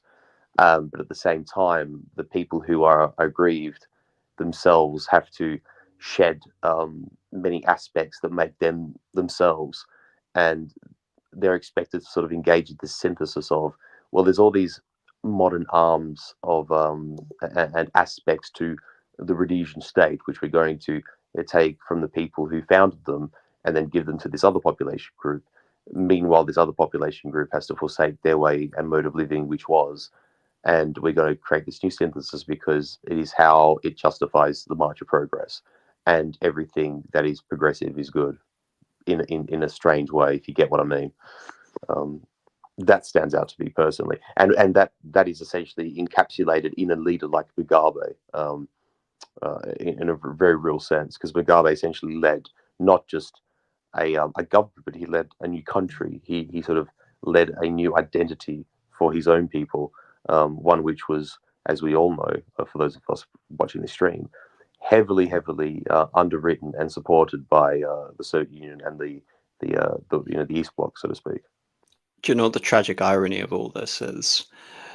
Well, there's many, but go on. Well, we'll know Mugabe in particular. Mugabe has a very similar background to Stalin, because Mugabe was raised, his father was a Jesuit, and his mother taught the Catholic catechism. So the rebellion against faith, yeah. So the rebellion against faith, such, yeah. You know, the former seminarian in Stalin and the Jesuit educated Mugabe comes sort of violent communist consolidating revolutionary. But anyway, a few months after assuming office, I suggested to the Minister of Native Affairs that I should join the chiefs at a meeting of the National Chiefs Council as a gesture of my respect and interest in their affairs. He agreed the next day. He came to see me in company with top civil servants, one of the doyens of the ministry, who had dedicated a lifetime of service to understanding the people with whom he was working and learning their culture and traditions. He gave me a comprehensive briefing, a tactful lesson in their system, their tradition, the respect and dignity associated with it. His advice was the initiative should not come from me, but the invitation should come from the chiefs, confirming the authority which they enjoyed in their own field. Of course, I readily acquiesced. He said he would simply think aloud the presence of some of the chiefs, and that he was sure they would react favorably. The plan worked, and I was invited to the next meeting to the council. It was an impressive affair, conducted with efficiency and dignity, with the president of the council, Chief Zimuni, in the chair, and everyone, including the Minister of Secretary of Native Affairs, deferred to his authority. This gave the lie to the story which was being propagated by the nationalist politicians and their Marxist-Leninist collaborators, that the chiefs were stooges of the government and retained their positions at the convenience of the government. In fact, the chiefs are appointed for life through their own system of tribal authority, and this was never interfered with. There have been cases where chiefs have been removed from office because of serious violations of the accepted code of conduct, but the decision has been left with the Chiefs Council. During the whole process of the independence negotiations, many delegations were sent to the British, but in the case of the chiefs, Alec Home refused to give the chiefs a hearing during their visit to Britain. And according to Ian Smith, he believes he was pandering to black politicians who were attempting to undermine the structure of the chiefs, and thereby the resentment of the chiefs and their willingness to work with the post-government Rhodesian government was thereby justified. And of course, if you're a communist looking at this, what are you going to say? That Ian Smith, in addition to retaining a minoritarian form of white rule, is also trying to perpetuate a system of adjoining feudalism with the black chiefs as well. So in all sense, he is committing all of the original sins of Marxism. Yeah, indeed. You're quite right. And it sort of seems to be that it's funny you mentioned Stalin, because I was sort of thinking that, but I didn't think to mention it. But there is this it does happen to crop up every so often. This son is sort of like radicalized by the circumstances of his time, and he's sort of his life is almost a complete repudiation of his upbringing and the environment in which he was raised. There's a sort of strange comparison between Stalin and Mugabe that actually rings true. It's a good spot. So just to finish up on this, I know of no method which gives more honest and genuine representation stemming from the grassroots and ensuring that the people's feelings are accurately submitted. The system, and again, reading like hagiography, is devoid of corruption, nepotism. Again, I draw attention to nepotism because we're talking about a tribal structure based on the hereditary principle. But anyway, intimidation, propaganda, and brainwashing, all those evil and undesirable ingredients which play such an important part in modern government. And by obviously intimidation and propaganda, he's looking at this again through the vein of communist agitation and brainwashing, again, looking at the third category of the black as essentially, not lumpen proletariat, but, a peasant factor, essentially a reactionary element, which is possibly prone to radicalization, if you're going to take a more Maoist viewpoint on this rather than a traditional Marxist-Leninist point of view. Those of us who live in sub-Saharan Africa and understand the traditions and customs of the people have no opinion other than to condemn the actions of major free world countries in a typical arrogant manner. They took it upon themselves to lay down preconditions to grant independence. The countries concerned were compelled to abandon their tired and proven system and to replace it with a Western democratic system. Everywhere it has been implemented, it has resulted in disaster and the complete antithesis of what was anticipated. The result was one man, one vote, once. So having basically established the ideology of Rhodesia moving forward, I want to come back onto the specifics of the Constitution, which have already been alluded to, because this is very pertinent in terms of the international negotiations. There was a legislative assembly founded in 1923 with the vote essentially of responsible government. And this was based off the reformation of the structures that had existed when Rhodesia was a chartered trading company. This body was unicameral, i.e. one house, although it was based on the Westminster system. There were single-member constituencies elected on a first-past-the-post principle. The electorate was divided into an A roll and a B roll. The A roll consisted of income, property qualifications, and impacted effectively by education. In practice, this meant that around 95% of the population on the A roll were of European descent. On the B roll, there was a lesser income cap, and again, it was lowered for education. 90% of those in the B roll were African, although some Europeans qualified for this role. There were 50 weighted seats for the A roll and 15 districts weighted for the B roll. Voters on the B roll had a minuscule turnout of around 15%, and as has already been alluded to, Ian Smith believed that this was a result of the boycott. But again, it's kind of interesting to consider that this is also, you can say, an indictment on the idea of the sort of gradual emancipation that when offered the right to vote and participate in the system, barely anyone was willing to, even with the already established restrictive franchise. But I think it's fair to say that contrary to, you can say, the rather idealistic view of the civilized African, which was essentially going to cooperate with the system, that if you entered into the education system and were exposed to liberal European ideas, you were far likely going to fall down the Mugabe sort of leftist, black nationalist, one man, one vote pipeline. I don't think that's not too far of a reach in essence. That when exposed to sort of those ideas, once there's sort of like that liberal seed that's planted, that a person can go in any which direction.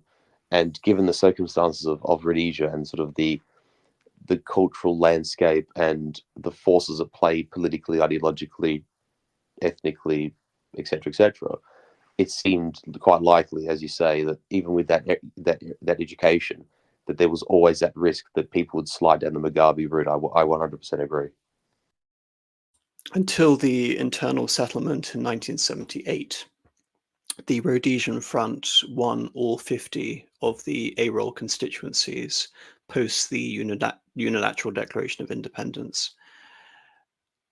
The principle that was enunciated was a principle of unimpeded progress to majority rule through peaceful and gradual transition, i.e. that was the stated purpose of the Constitution. It was not stated essentially to be a permanent system of white minoritarian rule. There is a belief that when the Federal Party lost the 1962 election, that the Rhodesian Front essentially represented permanent white minoritarian rule. Again, we're talking about the sort of practicalities in this. And of course, my cynical point of view is that that would have actually been borne out, i.e. the stipulations for qualification under the system, and also the likelihood of being radicalized, essentially, and the liberal interpretation of people who oppose the system of terrorist would essentially mean that the system, had it not been subjected to such outside scrutiny, may have been perpetuated to this day with a majority of white voters as opposed to black voters. I'm going to say rather cynically. And also there's an interesting consideration to bear in mind that one of the admonitions that Ian Smith used against the idea essentially of quote unquote illiterate voters coming in is that they wouldn't understand the Constitution. And I have to say that barely any voters in any electoral system understand their Constitution. And the worst thing is that, as you can probably understand, that Africa, Southern Rhodesia's constitution was actually more convoluted than a lot of, you can say, more simple sort of first past the post systems like the one currently in Britain today. So if your expectation is that voting must be based on a thorough understanding of the Constitution, I think by that same logic, no democracies would exist anywhere in the world. That's just my observation. What do you think about that?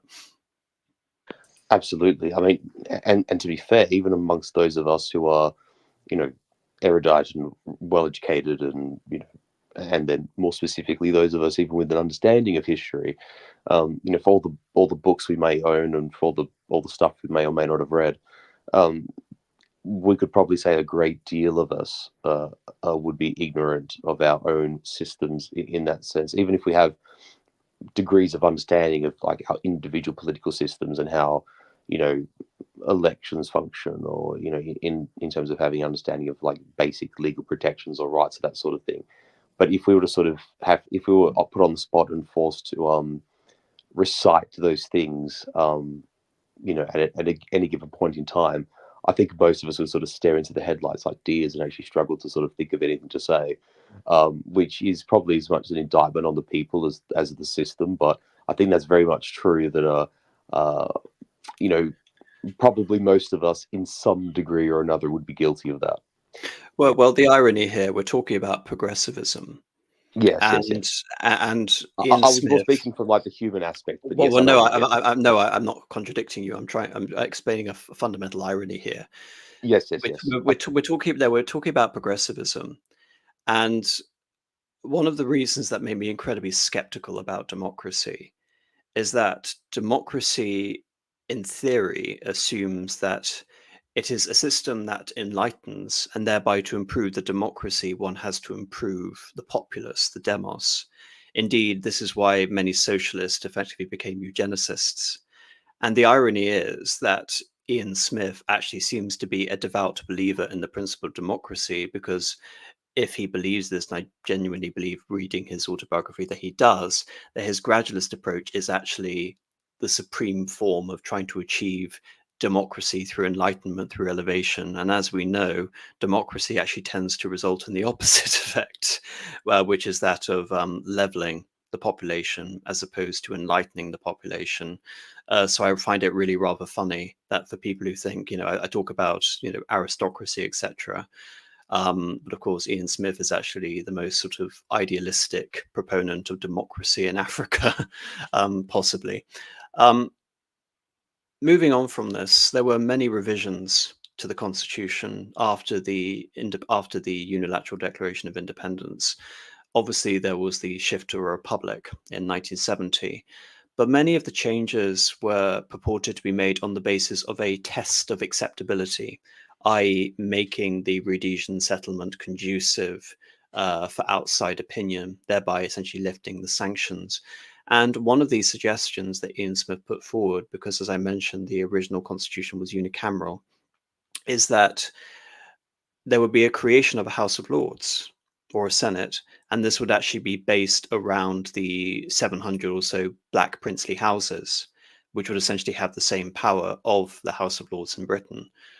So again, it's interesting, isn't it, that, as I said, sort of Ian Smith represents some sort of aristocratic archetype, that he was essentially trying to create an African aristocratic institution based on the British House of Lords by importing that. And he believed that essentially if that were created, it would essentially establish Rhodesia as your multiracial, multicultural democracy, albeit you can say in the most sort of reactionary mode you can possibly imagine. Yeah.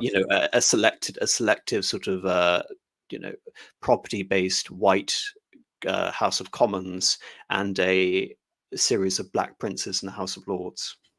Exactly. Like in a sense, because we started the stream by discussing comparisons to Rome. You cited Caesar in terms of from the standpoint of his campaign, and it's sort of, in a sense, it's almost as if had gold, for instance, been severed from the Republic, it'd be almost as if you'd have like a lower sort of, how can you put it? Like you'd have the Roman tribunes essentially, and like a Roman collegium, but then the Senate would be full of Gauls.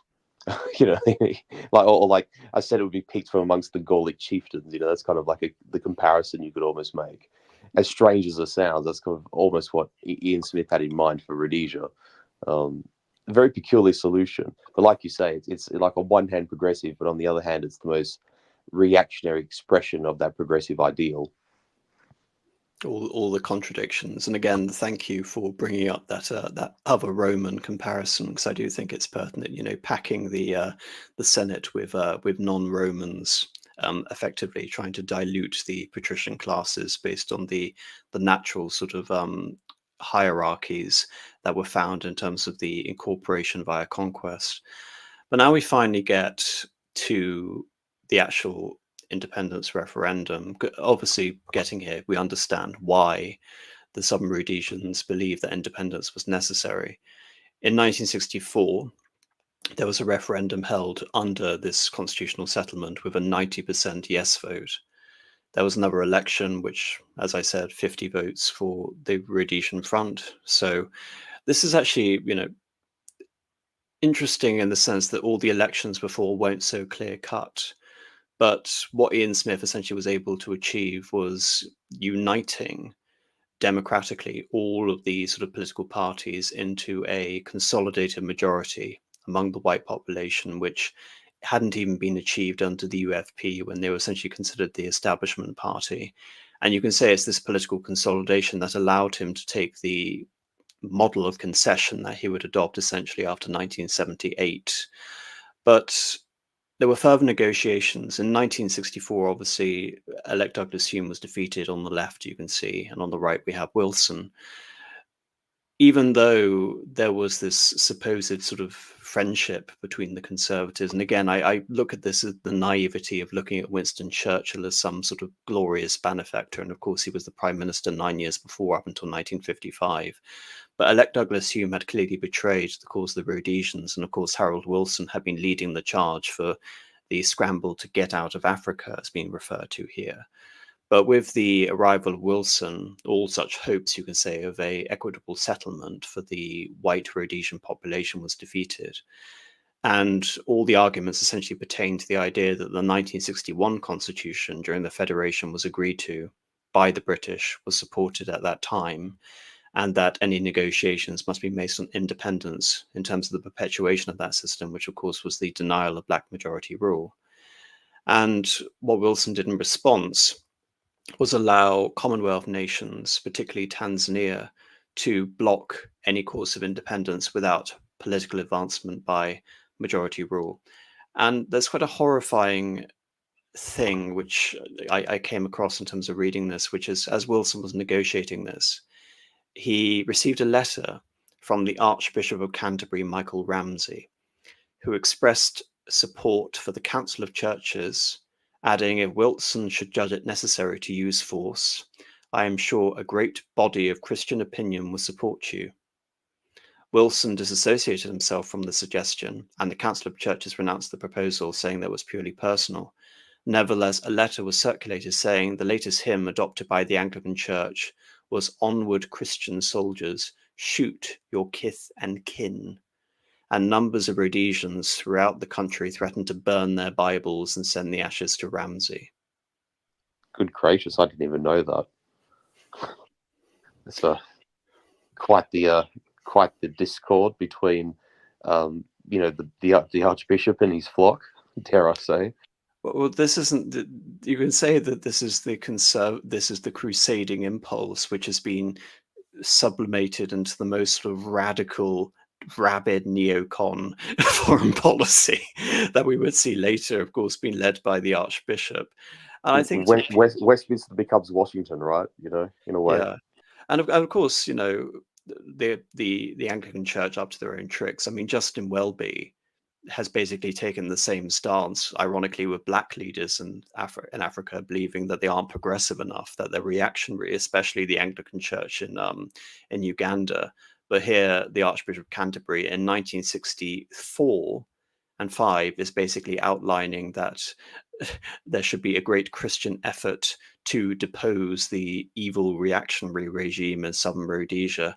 It should also be noted that this is the same Archbishop of Canterbury who supported all the major social reforms of Roy Jenkins during the Labour government, one of which, of course, was the legalization of abortion.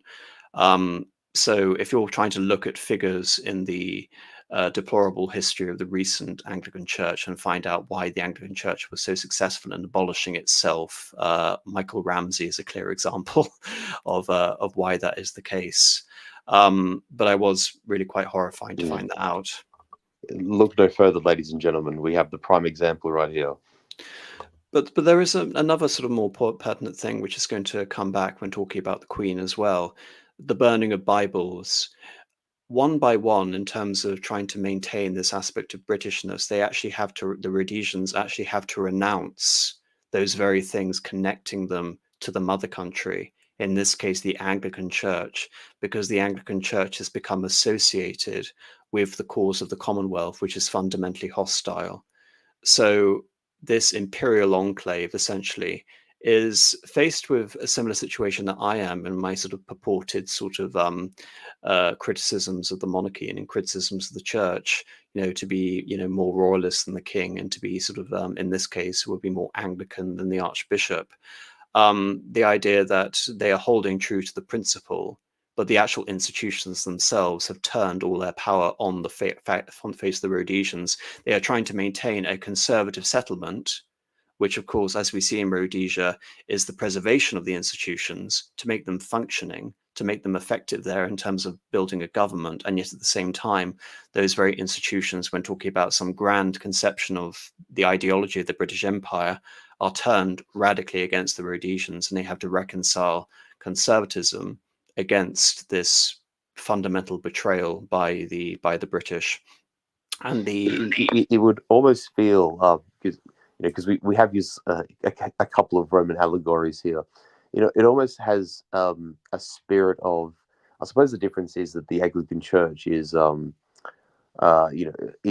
obviously itself a British institution, and the elites amongst Rhodesia obviously counted themselves as being sort of strongly monarchical and strongly loyal to British civilization and the empire as was. But there's almost like a strange sort of undertone that for instance, the Archbishop, what was his name? Was it Ramsey? Did you say? Yes. Yeah, sort of the Archbishop of Canterbury, Ramsey, sort of demanding almost that the Rhodesians tear down the doors to their own homes and sort of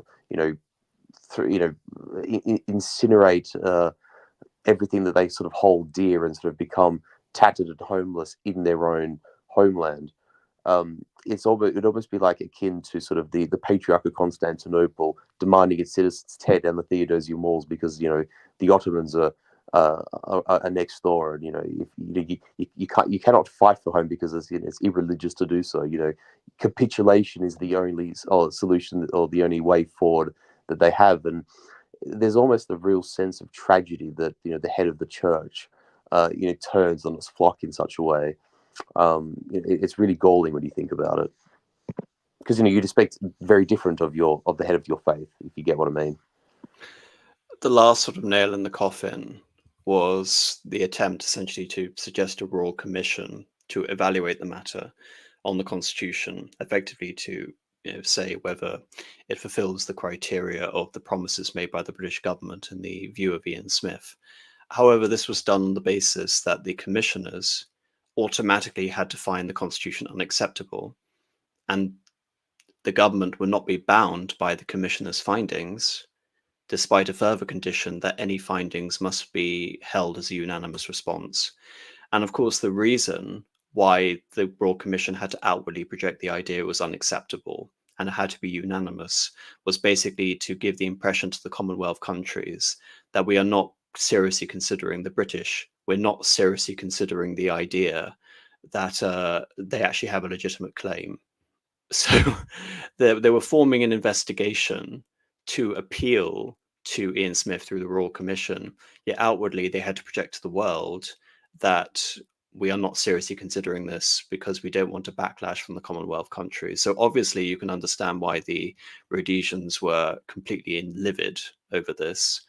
And it is at this point that we have the declaration, and I want to read it out because it really does underline a lot of the points that we brought up so far, the actual Independence Declaration.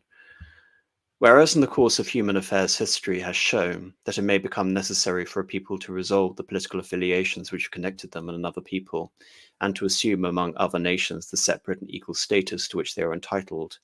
And whereas in such an event a respect of the opinions of mankind requires them to declare to other nations the causes which impel them to assume full responsibility for their own affairs, now therefore we, the government of Rhodesia, do hereby declare that it was indisputable and accepted historical fact that since 1923 the government of Rhodesia had exercised the powers of self-government and had been responsible for progress, development and the welfare of the people. That the people of Rhodesia, having demonstrated their loyalty to the crown, to their kith and kin, again the emphasis again in terms of trying to rebuke Ramsay, in the United Kingdom and elsewhere throughout the 2 world wars, having been prepared to shed their blood and give of their substance in what they believed to be a mutual interest to freedom-loving people, now see all they had been cherished about to be shattered on the rocks of expediency. I like that phrase, to be shattered on the rocks of expediency. That the people of Rhodesia have witnessed a process which is destructive to those very precepts upon which civilization in a primitive country has been built. They have seen the principles of Western democracy and responsible government and moral standards crumble elsewhere. Nevertheless, they have remained steadfast. That the people of Rhodesia fully support the request of their government for sovereign independence and have witnessed the consistent refusal of the government of the United Kingdom to accede to their entreaties. That the government of the United Kingdom has thus demonstrated they are not prepared to grant sovereign independence to Rhodesia on terms acceptable to the people of Rhodesia, thereby persisting in maintaining an unwarrantable jurisdiction over Rhodesia, obstructing laws and treaties with other states in the conduct of affairs in other nations, and refusing assent to necessary laws for the public good, all this to the detriment of the future peace, prosperity, and good government of Rhodesia. That the government of Rhodesia, having for a long period patiently and in good faith negotiated with the government of the United Kingdom for the removal of the remaining limitations placed upon them and for the grant of sovereign independence. That is the belief of procrastination and delay strike at injure and very life of the nation of government of Rhodesia, considering it essential that Rhodesia should obtain without delay sovereign independence, the justice of which is beyond question.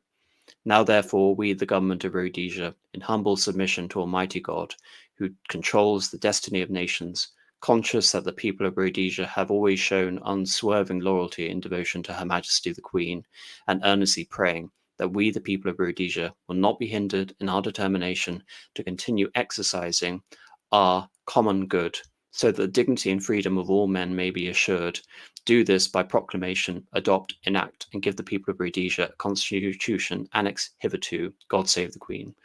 So one thing that really comes across in that, in terms of reiterating that phrase of what has been cherished, shattered on the rocks of expediency, this is very much based around the ideas, you can say, of reciprocal obligations. It's a fundamental principle of loyalty, i.e., according to the Rhodesians, they had already been granted Dominion status de facto, even though, according to the British, it was still quasi-Dominion status. It wasn't quite South Africa, mentioning, you can say, the exceptionalism within the whole Rhodesian situation. The whole conception is very much legalistic. The British government had promised us this. However, they are now choosing, you can say, extra legal means to subvert that process. Indeed, you can say the intention very much of the reading of this is that this is explicitly a failure of Britain to live up to its reciprocal loyalty to Rhodesia, and indeed also the implication that what the British government is doing is subverting that relationship by trying to bring in other factors, international factors essentially, to impugn and indeed intimidate that fundamental relationship to the point that such relationship becomes fundamentally intolerable. And indeed, at the end, they still represent the preservation of the norms and continuity of the system by keeping the monarchy. But of course, as we know, it is effectively impossible to keep the Queen as Queen of Rhodesia when the Queen is essentially attached to a government which is outright hostile, as we'll see. So, do you think this? Yeah. Do you think this comes?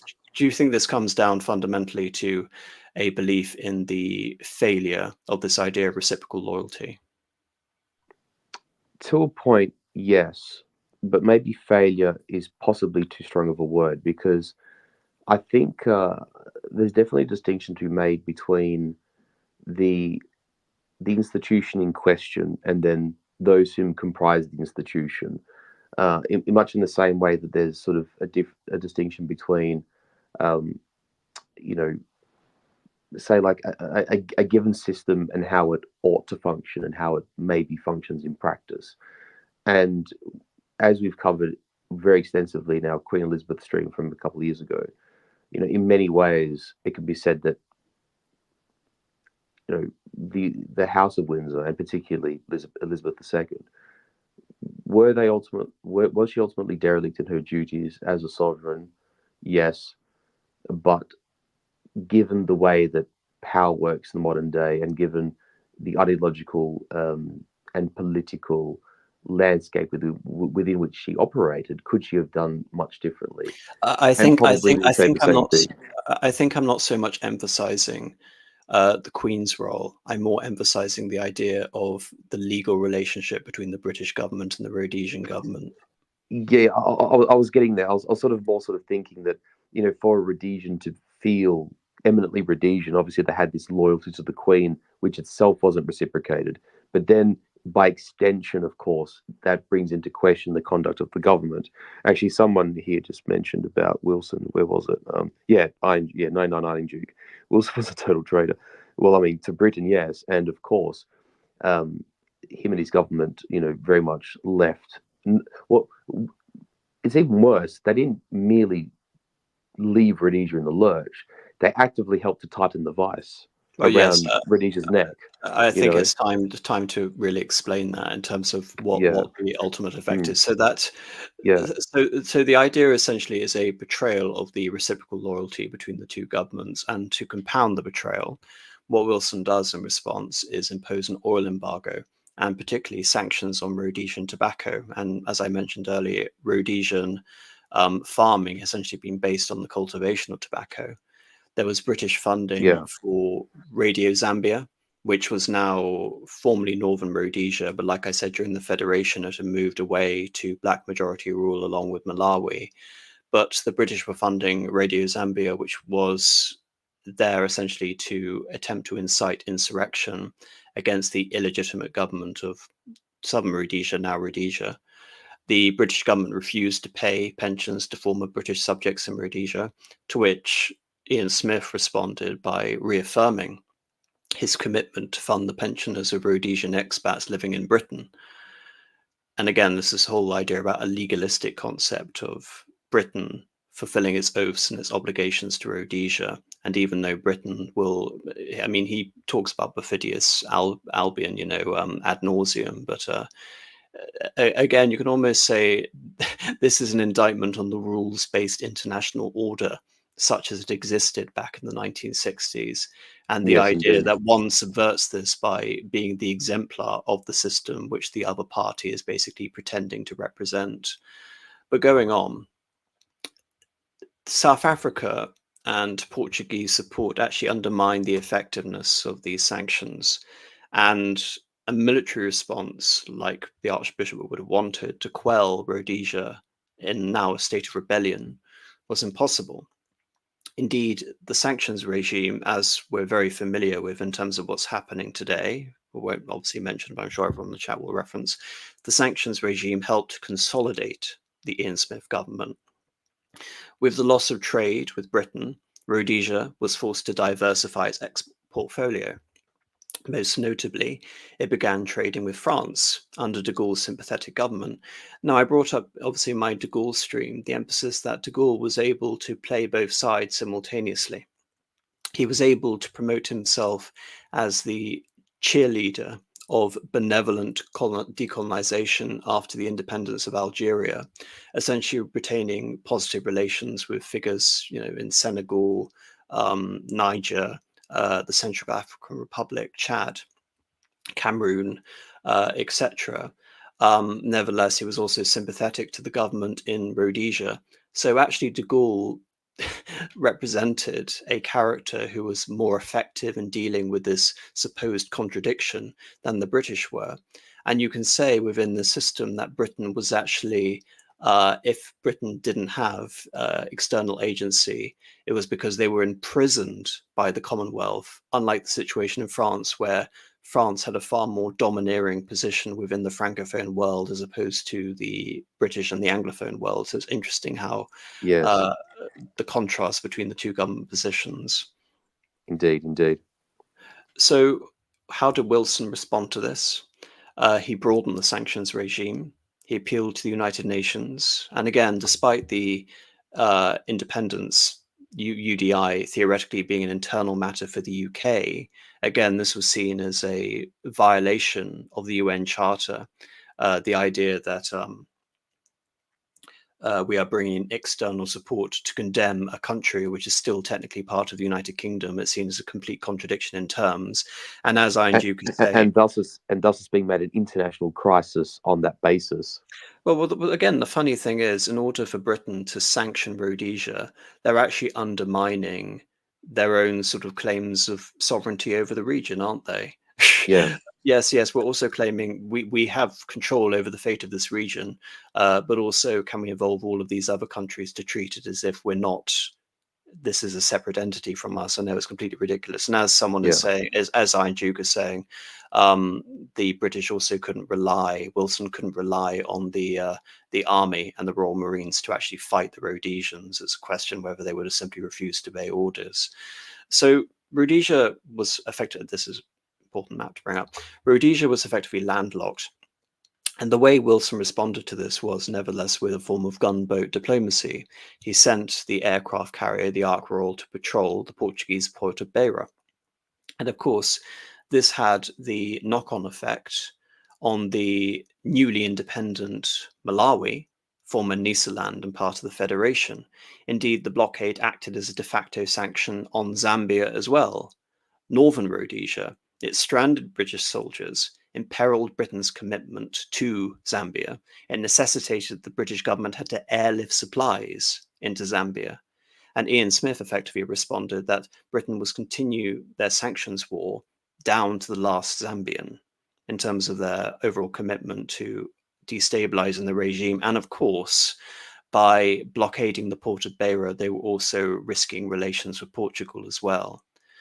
And the ultimate effect of the sanctions allowed for communist agitation to penetrate into Zambia, now Zaire, coinciding with the Portuguese colonial war, where bases were established in Mozambique. Decolonization was the policy of the Soviets and the British in de facto alliance. Britain made negotiations that were conditional of the reversion of the rebellious government and a military occupation until the negotiations were resolved. And obviously, from the point of view of Ian Smith, not only was that unconscionable, but I believe it would have been politically impossible, because within the grand scheme, Ian Smith, I believe, was a moderate within the Rhodesian system, and had he even attempted to acquiesce to those sort of terms, he would have been deposed by the Rhodesian front, as indeed happened to Field when he was seen as too conciliatory and not decisive enough in dealing with the British. In terms of what is considered to be communist agitation, Nkumu, a Zimbabwean or rather Rhodesian politician formed the National Party to, you can say, contest the creation of the 1961 constitution. And by 1963, Nkumu's front had, again, this was also an important political organization in terms of trying to boycott those elections within the constitutional system. This split off into ZANU under Robert Mugabe and Cecil, and ZAPO, which was essentially the continuation of Nkumu's outfit. And from the point of view of the Rhodesians, ZANU was effectively the communist insurgency within the system. They began in the 1960s, but as you can see with the map on the left, the situation for Rhodesia, as I've already elucidated in terms of the limitation of the sanctions war, it really isn't that bad, because it's surrounded by preferential regimes, even though they wouldn't formally acknowledge it. I'll just read a segment about the failure of negotiations before we really get into the practicalities of the Bush War and indeed the necessity of the negotiations. So again, reading from Bitter Harvest. Our biggest problem was to get Britain and the rest of the world to understand Africa. Let me repeat that my reasoning, the true Africa, is sub-Saharan Africa. Our problem was to bring these Africans across to try and bridge a 2,000-year gap in the shortest possible time. Clearly, this was an evolutionary process, and from our experience on the spot, we were satisfied that we were making good progress with it. The evidence emanating from the breakup of the Federation proved conclusively how much we had done for the advancement of our black people and the British had done to our two colonies to the north, Zambia and Malawi. We had enough intelligence to understand that it was in the best interest of all Rhodesians, white as well as black, to ensure the progress of our people in the fields of education, health, housing, and economic well-being. The results were there for anybody to witness, with the development of a middle class and a growing number of black people joining the ranks of the wealthy, owning modern houses and employing their own servants, whereas a few decades previously they themselves had been servants. But it took time, planning, professional services and finance to bring about the necessary improvements, and if people tried to run before they could walk, they invariably tripped. Africa to our north is a glaring example of this simple truth. Bankrupt and in chaos as it is, because what should have been an evolutionary process was allowed to run riot and develop into a revolution. Contrary to professed communist philosophy, it has led to the establishment of Marxist-Leninist dictators who live like kings, while their subjects degenerate into poverty, malnutrition, and an end to their freedom. These were the people who are now holding us to ransom. What more, we wondered and asked, what were we expected to do? Not one overseas visitor, but those who came on a mission seeking evidence, including a number of British MPs, conceded how much more we had done for our black people than had been done in all the surrounding countries. We had provided better schools, better hospitals, better houses, better recreation facilities, and a higher standard of living. We also had peace, which was exceptional and almost unique in the world, and a declining crime rate. Yet the UN, with the support of both Britain and the USA, had passed a resolution declaring that Rhodesia was a threat to world peace. As the historian Kenneth Young has said in his book Rhodesia and Independence, after 4 years of struggle, it appeared that Britain had come off the worst in her war against her tiny adversary with its puny budget, its midget exports, and its military army, civil service, police, and air force. But the spirit and courage that made Britain great were not extinct, and they that had emigrated. Remember, we're talking about a population of white people that's around 300,000, many of whom are economic migrants. You can say that 2/3 of that population were actual sort of Rhodesian nationalists, as far as one can sort of conceive of that term. I also do have to sort of mention in terms of peace, obviously the Rhodesian government had to project a view of peace, but there had been discord brewing since at least 1957, following the independence of Ghana. And like I said, with the creation of ZANU and with the colonial wars, which began in 1961, 1962, following essentially an American-backed coup which failed against Antonio Salazar, there was significant agitation, albeit it wasn't the sort of full intensity of the Bush War that was sort of coming after 1972 to 1974. Nevertheless, the position, essentially, you can say the moral position of the British was that of hypocrisy, according to the Rhodesians. And again, as we see in a completely unrelated, contemporary event, the sanctions war, of course, massively reverberated and damaged Britain. And Rhodesia responded by diversifying its portfolio and appealing to other nations. And so long as Portugal and so long as South Africa was on side, there was very little likelihood in the situation ever changing to Britain's benefit.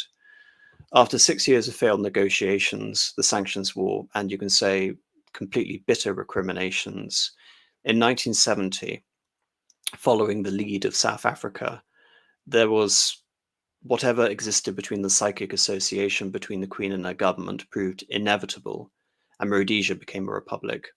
Indeed, the strength of feeling over the royal betrayal was such that Union flags and royal portraits were torn up. Nevertheless, the Rhodesia Front silenced hardliners from the right who advocated for straight white minority rule, as Ian Smith continued to pursue his gradualist course. The advocates of authoritarianism were concerned that Britain's hostile position hinged around regime change in Rhodesia by appealing to leftist democratic opposition to Smith. In 1970, Smith won 50 of the 65 seats in the House of Assembly. However, any hopes of a conservative victory in the 1970 election, leading to a recognition of independence, were quickly scuppered because Ted Heath was not prepared to compromise his parliamentary situation and international position, because his central focus, of course, was on pursuing membership in the European Common Market. So once again, the Conservatives completely betraying Rhodesia, despite Ian Smith's, again, you can say, obsession over associating what is best and British about Rhodesia with the legacy of Winston Churchill.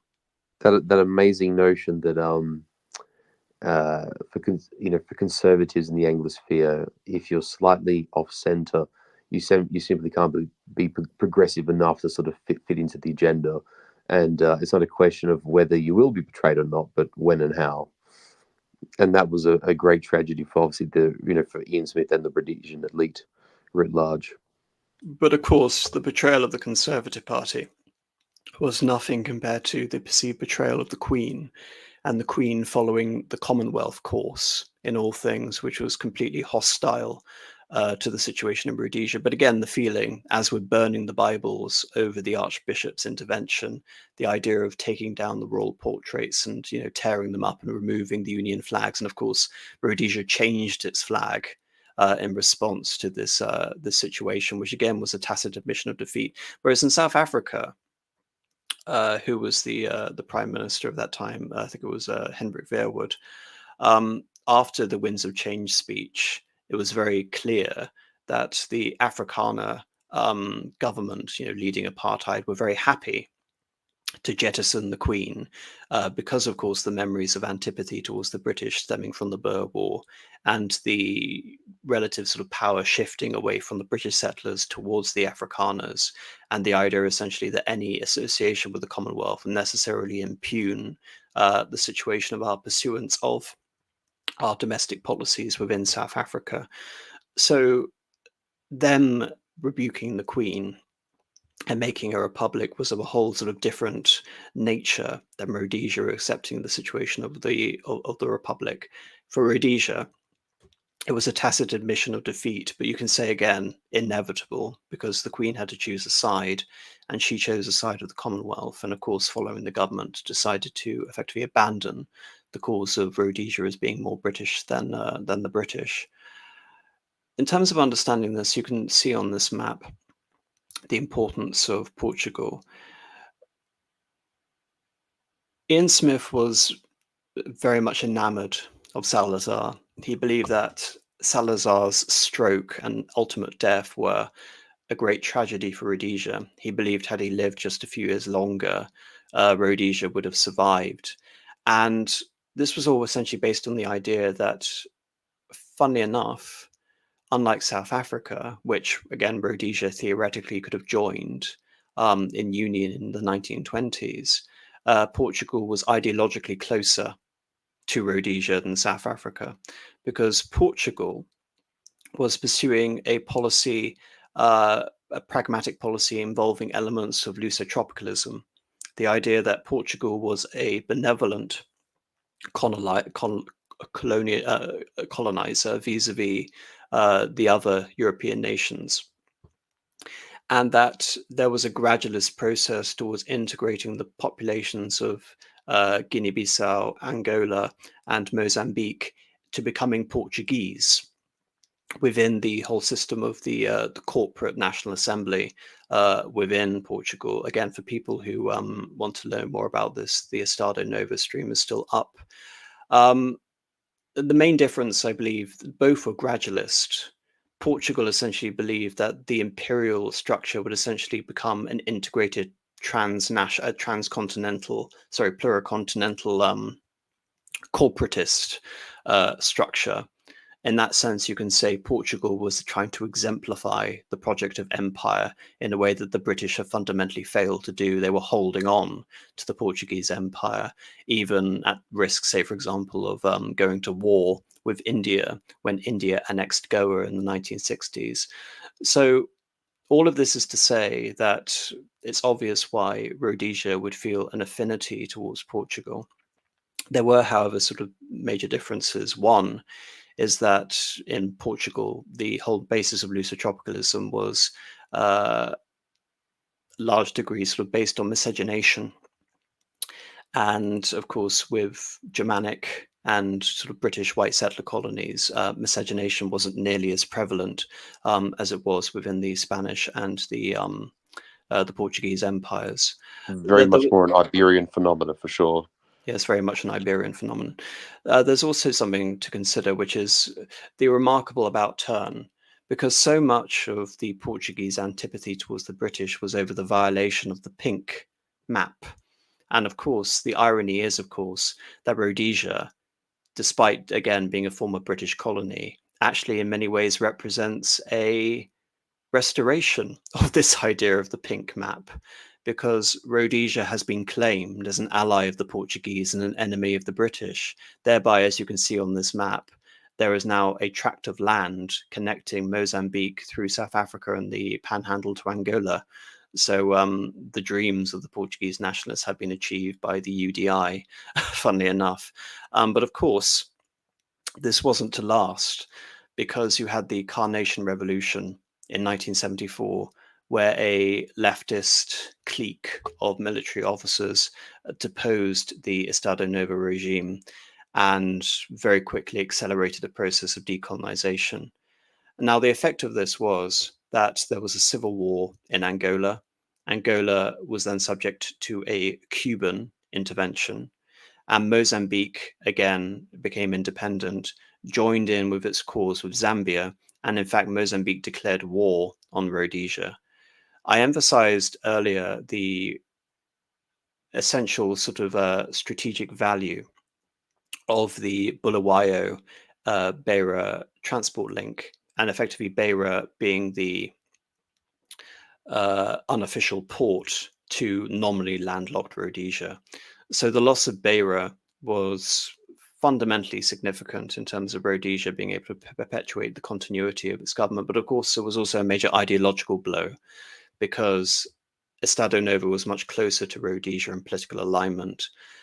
And indeed, you can say the corporatist nature of the regime, about everyone being integrated, regardless of race, all the businesses, all the government institutions being integrated into a system which is not based on, you can say, the democratic systems of Britain, or multi-party systems, but very much one party, all working together, like the Rhodesian Front, albeit the Rhodesian Front wasn't purporting to be a one-party state. In reality, it fundamentally was. So as you can see on this map, on the right, Rhodesia has become dependent on South Africa. And as a result of the civil war in Angola, the Prime Minister of South Africa, who up until that time had enjoyed a very positive relationship with Rhodesia, because they were fighting the same enemies. They were fighting the communist insurgents, the militant wings of the ANC, who were aligned with ZANU. Vorster pursued a policy of détente along essentially with Henry Kissinger and what was now the US administration of Gerald Ford. Smith saw this as a betrayal because he believed that the Zambezi River was now the natural frontier against communism, which Forster was effectively undermining. Again, thinking about these Roman analogies and the idea of abandoning the Rhine, or even further. What were the fortifications that were in Swabia? Was it the Agri Decumatis? Oh, I thought you asked about Germany. Yeah, for the Romans was the Agri Decumatis. Yeah, I thought you got a reference to Siegfried line. Sorry. No, I'm thinking of Rome, everything to do with Rome. Agri Decumatis, that's correct. Yeah, at the European limes system. But yes. Yes, and also Justinian undermining the limes system on the Danube as well, which led to Slavic incursions, which overwhelmed most of the Eastern Roman Empire. Certainly the Balkan provinces, absolutely, yes. Exactly, the Balkan provinces. So Ian Smith is very much thinking in terms of sort of broader, ideological terms. That how often do you think about Rome? Everyone of our sort of historical inclination, thinks of Rome incessantly. Certainly, several times every hour on this channel. Indeed. So from that, in terms of trying to understand what the Rhodesians basically perceived as a betrayal, because the entire military intelligence security apparatus was very much fully integrated. And Vorster's policy of détente seemed to be not only undermining Rhodesia, but it seemed to be generally self-defeating. So in terms of trying to understand what the South Africans were doing, because of the situation in Angola, which, as you can see on the map, directly borders Namibia, which was then Southwest Africa, Vorster withdrew South African soldiers to effectively appeal to the Americans. The Americans who, of course, under LBJ, the Americans, along with the British, were hostile to Rhodesia, but Henry Kissinger was prepared to make a far more sort of pragmatic policy towards Rhodesia. But nevertheless, the American concern, as with the South African concern, was preventing the communist takeover in Angola. And from the point of view of the South Africans, they couldn't afford a war on two fronts. They couldn't afford a war against Zambia and Mozambique and a war against Angola. So they effectively retreated to deal essentially with their own front. And again, in terms of Roman comparison, it's like departing from abandoning the province of Britain in the year 410. Or Dacia, or with Aurelian. Yes, or the loss of Dacia. All of this is to indicate a general sort of perception of defeatism and retreat following the disaster for Rhodesia. That was the Carnation Revolution. Yeah. And an acknowledgement too that one has to coalesce strength where they find it most critical, rather than spreading themselves everywhere. Yes. Effectively, before then, Rhodesia and South Africa were in de facto alliance. It was called the sort of Alcora Conventions. Of course, you have to remember that no country recognized Rhodesia, but for all intents and purposes, South Africa and Portugal were very much integrated and fighting the same enemies. But the effect of Vorster's détente policy completely imperiled Rhodesia, because Rhodesia relied on South Africa not only as an economic lifeline, as a source of potential white immigration to Rhodesia, and thereby the continuation of its economic prosperity despite the sanctions, but also its only access to the sea, and thereby its ability to export goods to the rest of the world, given how much of Rhodesia was an export economy, and now it had lost access to Mozambique. Indeed, it had to regularly launch expeditions into Mozambique, which, including the land operation, which were very much rebuked by Vorster, because Vorster believed that any provocations, quote unquote, by the Rhodesian government would necessarily impact South Africa's internal situation.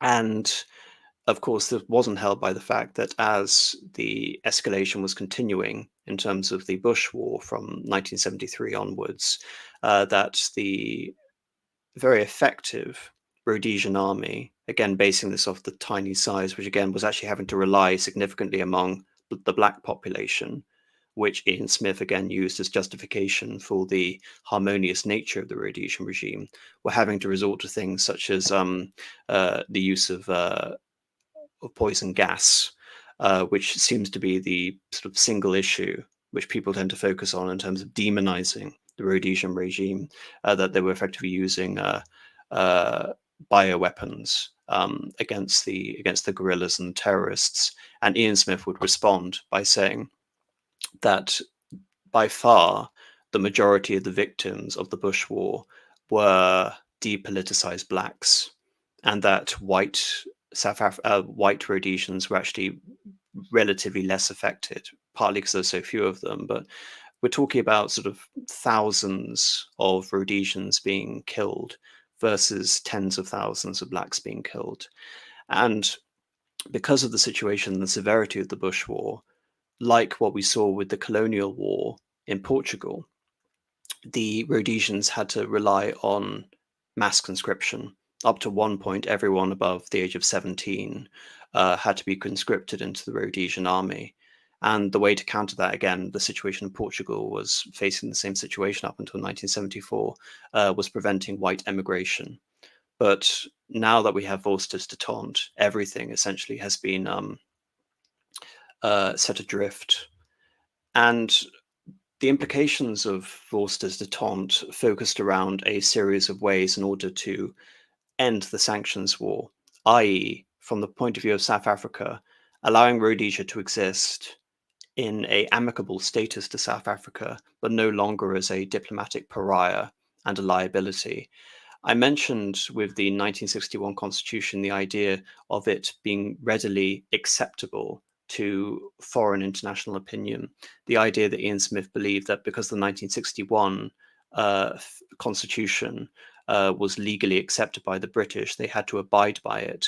The South Africans were now putting pressure on Rhodesia to fulfill essentially this idea of acceptability to the international audience.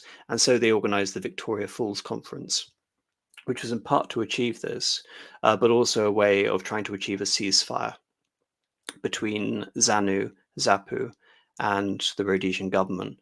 And effectively all it did, the Victoria Falls Conference, it just amounted to a PR stunt, because nothing was achieved. In fact, it only lasted for one day. And it allowed the temporary ceasefire, allowed for the Zimbabwean opposition against Ian Smith to reconsolidate. And in response, Ian Smith looked to Vorster and said, does Vorster intend to use us as a sacrificial lamb? And indeed, it became sort of deeply ideological for the Rhodesians in terms of why they were prepared to sacrifice Rhodesia.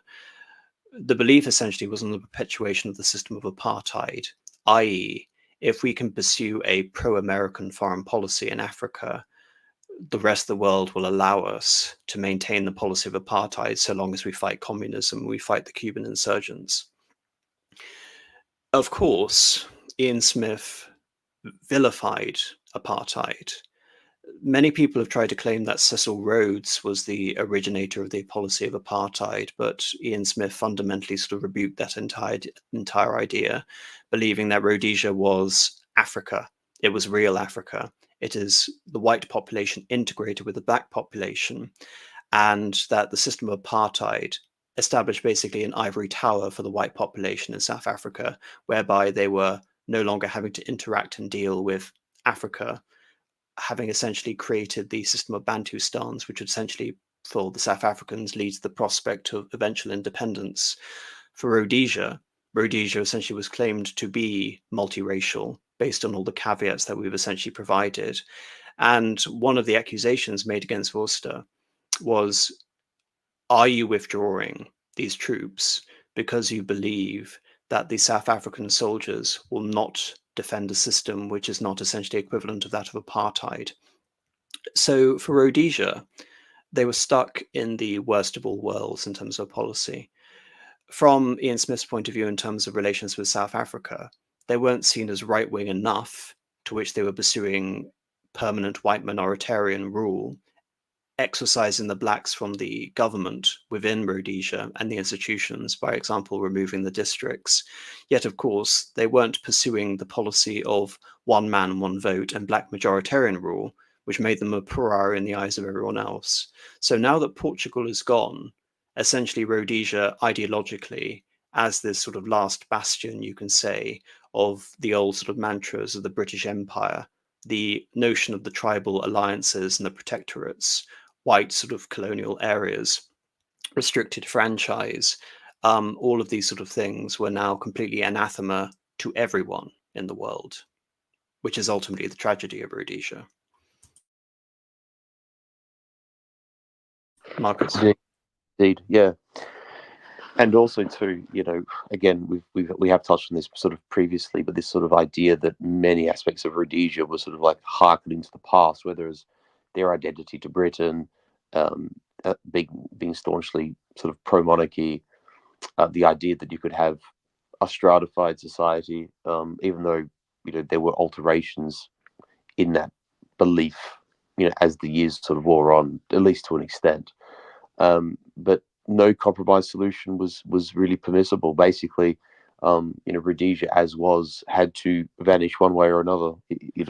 That's really the conclusion that becomes obvious. When you sort of consider that nations and countries that should have been otherwise supportive of the Rhodesian cause. Early in the stream, I sort of mentioned the Australian Prime Ministers Gough Whitlam and Malcolm Fraser, and it's like no matter whether it's the Australian Labor Party or the Australian Liberal Party, they were both essentially unanimous in this conclusion for different reasons, but they were both unanimous essentially, regardless. And and eventually a sufficient pressure was placed upon South Africa to eventually squeeze Rhodesia as well, and to sort of deprive the Rhodesians of the materials necessary. Because you actually spoke about the embargo by Britain on oil and limitations regarding trade for tobacco, is that it's one of those things where oil has both a military and civilian purpose. A limitation on oil would obviously make it difficult for troops to move about and for supplies to be moved about, especially in the case of Rhodesia. The light infantry, because we've obviously famously seen those photos of like the short shorts and the sort of dark khaki camo, wearing sort of hats and light boots and marching around with their FALs. They were very effective fighters and perfect for the conditions in which they fought. But one part of their doctrine was to be highly mobile, and for the most part, a lot of that mobility was achieved on foot because they were not just as an honorific title; they were actually, in a real sense of the word, light infantry. But a lot of that light infantry still had to be moved around by trucks, and often by the Rhodesians made great use of like airlifted infantry, like on helicopters and such. I mean, all of that requires oil, and the embargo absolutely would make that sort of operation, or those kind of operations, far more difficult. And then there's a civilian impact on oil. It means that it impedes potentially agriculture. It impedes on the productivity of certain industries. Oil, especially back in the sort of 60s and 70s, was even sort of more, we were far more dependent on it then than even now. And then, of course, because Rhodesia was a very large producer of tobacco, the sanctions affected that. And if there's two things you need to fight a war with, it's oil and money alongside manpower. Like, they're the three things that make a war possible. And those limitations, they weren't conceived of by the Soviet Union. They weren't conceived of by China or the Arab League or anything like that, or even other African countries. That was masterminded by Britain. And I think that I used the word before. It's a very galling realization as to sort of the fact that this kind of Rhodesia and the things that people perceived Rhodesia to symbolize and to embody was simply unacceptable for the times. So really, the cause, in many ways, was sort of sadly, not to say that it was lost before it begun, but it was you might say the executioner's axe always loomed above the Rhodesian neck, if I could use that allegory. That's why I essentially consider it to be the kingdom of Soissons, because Yeah. it is an explicit repudiation of the British Empire, and thereby, as an enclave, it can only exist in this far off area, completely adrift from the mother country. And of course, from the British point of view, the existence of this kingdom of Soissons, this imperial enclave, was a total diplomatic liability. And so, as part of their overall repudiation, not just of the British Empire, but the legacy of the British Empire in terms of their colonial policy, or rather their decolonization policy, Rhodesia had to be sacrificed. And now, of course, South Africa is following suit again in order to improve their own international reputation with the Americans, the Pretoria Conference, there's the Geneva Conference. But all this arrives at the internal settlement, where there are fundamental constitutional changes, again with the support of South Africa, and again with the attempt to establish a far greater presence for Black Rhodesians within the political system. Just a note on the name. Again, Rhodesia as a name is an explicit reference to the pioneer column of a nation that comes into existence in the 1890s, and you can say arrives at a level of sort of self-awareness and consciousness in the 1920s. For the name Zimbabwe, it heralds back to this idea of ancient Zimbabwe, the kingdom of Zimbabwe, which existed in the sort of medieval period, but then, collapsed afterwards. And so the name Zimbabwe is there to signify that Rhodesia is a usurpation of the Zimbabwean legacy. It is a direct, again, usurpation of all of that territory, hence the justification later for the land reforms. And so it is not enough to attain black majority rule, but one has to completely repudiate the legacy of Rhodesia and Cecil Rhodes and everything that this imperial enclave associated with the most sort of conquistador-esque of sort of British adventurers during the Victorian period was able to achieve. It brings to mind, actually, in 1945, when essentially Prussia was disassembled and disestablished as an actual entity, it kind of has that same sort of feel to it in that regard, because with the name comes the idea, with the idea comes the forms, and it's almost as if the entire thing has to be wiped off the slate. If that makes sense. Well, in the case of Prussia, the whole Eastern Prussia situation was basically designated that the territory was essentially usurped from Poland, and that is the way that they're able to justify it. But in the case of Zimbabwe, of course, Zimbabwe did not exist. It existed in history long before Rhodesia came into existence. But as we saw with the Matabele and their kingdom and the various protectorates that were established and the chiefs that formed alliances with Rhodesia, there was no conception of a Shona majority state existing consciously as Zimbabwe before Rhodesia came along. But necessarily, the name was necessary to invoke that general sense of usurpation and the idea of fundamental illegitimacy for the Ian Smith regime. And so around the basis of the internal settlement, there is a constitutional overhaul whereby the A roll and B roll are abolished in favor of a 100-seat system, 80 seats on the common roll, which is one man, one vote for the black population, and 20 reserve seats for the white roll.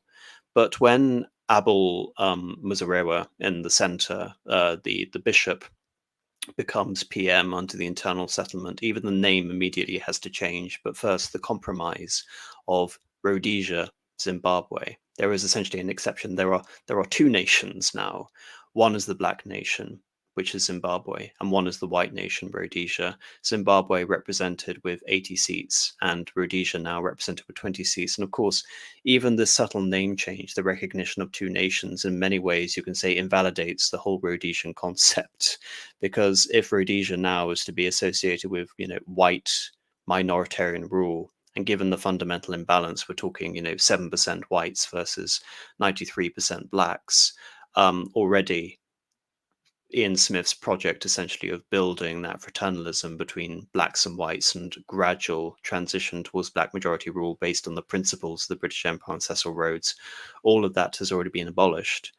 The basis essentially for Ian Smith rallying behind those elections and the Mugabe government was an attempt basically to establish the civilized form of black rule alluded to earlier, pragmatic and anti-communist.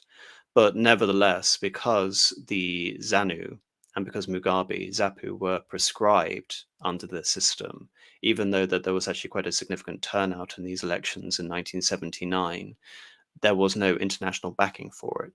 But you can say perhaps more significantly for Rhodesia, they didn't achieve a ceasefire. So there were two major concerns. One was achieving peace internally and international recognition. Now that because of the South African betrayal in the mind of the Rhodesians, they were completely and utterly internationally isolated. And indeed, the internal settlement was something which was essentially sponsored by the South African government. The fact that they can put their name to it essentially was again a means of ameliorating their situation in form of a global detente.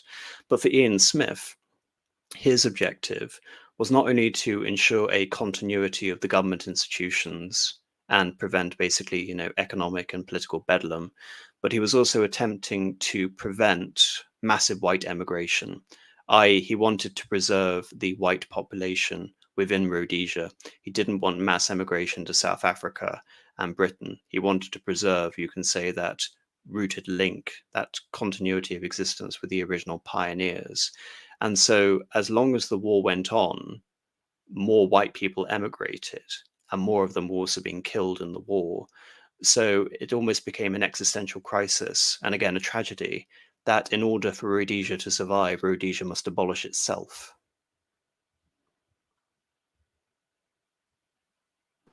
Yeah, exactly. Yeah, it has to be its own sort of self-fulfilling prophecy of a self-sacrifice sort of lamb, upon the altar, at the behest of the international community, more or less. That sort of ended up being the fate of Rhodesia. Yes, we must fall on the mercy of stronger powers in order to preserve our population, albeit in a much diminished economic and political role. Which never happened anyway, sadly. Yes. As for why the Americans weren't prepared to support the internal settlement, Jimmy Carter was president. Jimmy Carter had been challenged, I believe, in the 1976 primaries by, I've forgotten his name. Anyway, it doesn't matter. The point is, he was very not Dukakis or Mondale. No, I'm talking about the Black Caucus. In particular. And he was essentially reliant on the continuation, obviously, of the Democratic black vote. And they were completely against the cause of Rhodesia. So there was no political reason, unlike the Kissinger State Department and the Ford regime, why the Democrats should give anything up to Rhodesia. We know why the British opposed it, obviously, because of the Commonwealth. And for South Africa, there was the idea ultimately of American appeasement to aid essentially in the perpetuation of apartheid while trying to appeal to an anti-communist foreign policy, and again, one that ultimately supports the preservation of the other African nations. It's rather interesting also to consider that obviously what happens in 1979 in Britain. There is an election and Margaret Thatcher becomes Prime Minister. So we've had elect Douglas Hume betraying Rhodesia. We've had Ted Heath betraying Rhodesia. And now we have Margaret Thatcher betraying Rhodesia. Indeed, after the Wilson and the Callaghan government and the bitter recriminations between David Owen, the Foreign Secretary, and the Rhodesians, you can say that the arrival of Thatcher was some desperate last sort of hope for the Rhodesians to hold on to what they had. But of course, the Conservatives went out of their way to betray the Rhodesian settlement. At this point, Ian Smith was no longer Prime Minister, but he was Minister without portfolio. He was basically, you can say, the link between the Muzorewa government with the white population, the civil service, and the security forces. So Ian Smith's continued role in the government was as essential as it was before, even though he didn't technically hold the position of prime minister anymore. He was personally affected because one of his cabinet, David Smith, who had been an ardent supporter of his, betrayed him. And the foreign minister of Great Britain, the foreign secretary, Lord Carrington, who was originally seen as preferable to the Rhodesian government, came out essentially as anything but.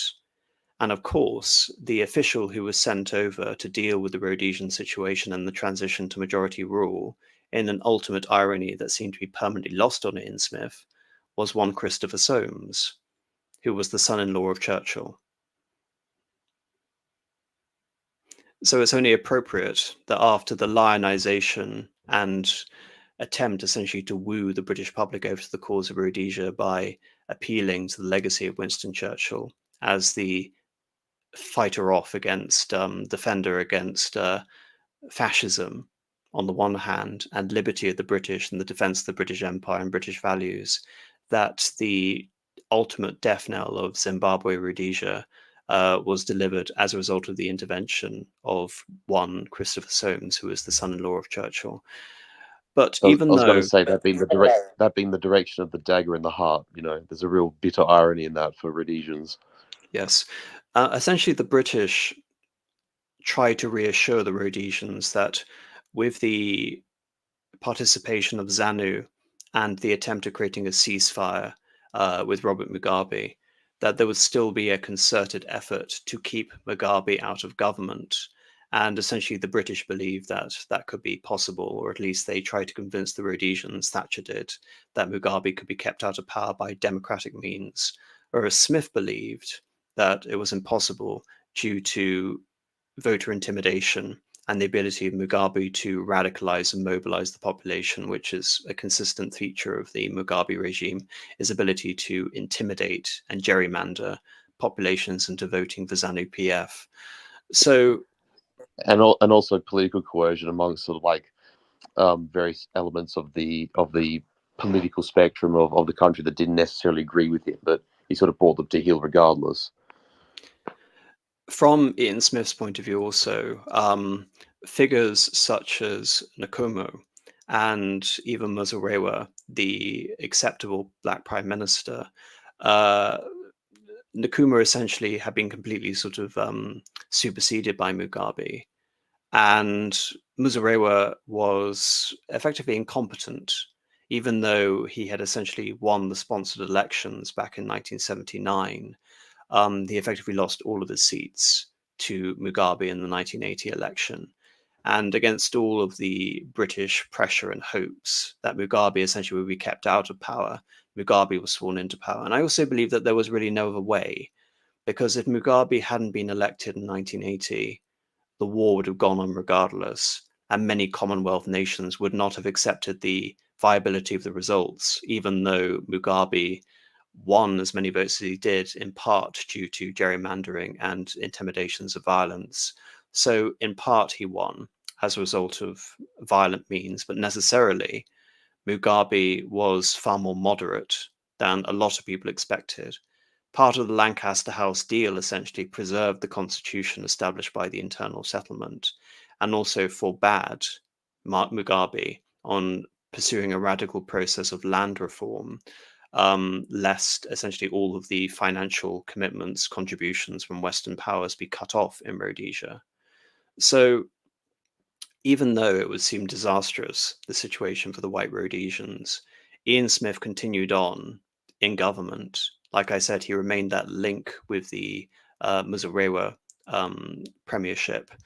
And then he became the leader of the opposition based on the number of the white roll votes for most of the 1980s. However, there were a couple of advantages for the white population. Like I said, many of them had emigrated thanks to the war, but thanks, you can say, to the provisions of the Lancaster House deal, many of them stayed. So roughly 200,000 Rhodesians stayed, And again, you can say that this actually represents the true sort of white Rhodesians, as opposed to the whites who are simply coming over due to the economic advantages and such. That emigration, you can say, was able to delineate those who truly saw Rhodesia as their home, as opposed to those who could comfortably emigrate to other countries. And because of peace, Sorting the because of wheat from the chaff in terms of people who could hack yes, it, Yeah. yes, because of the peace, the economic situation in Rhodesia, as opposed to what we saw between 1973 and 1979, actually improved. And Mugabe was able to preserve the system of the common role and the white role up until 1987, where after which ZANU-PF proceeded to consolidate a system of de facto one-party rule, even though elections were still maintained.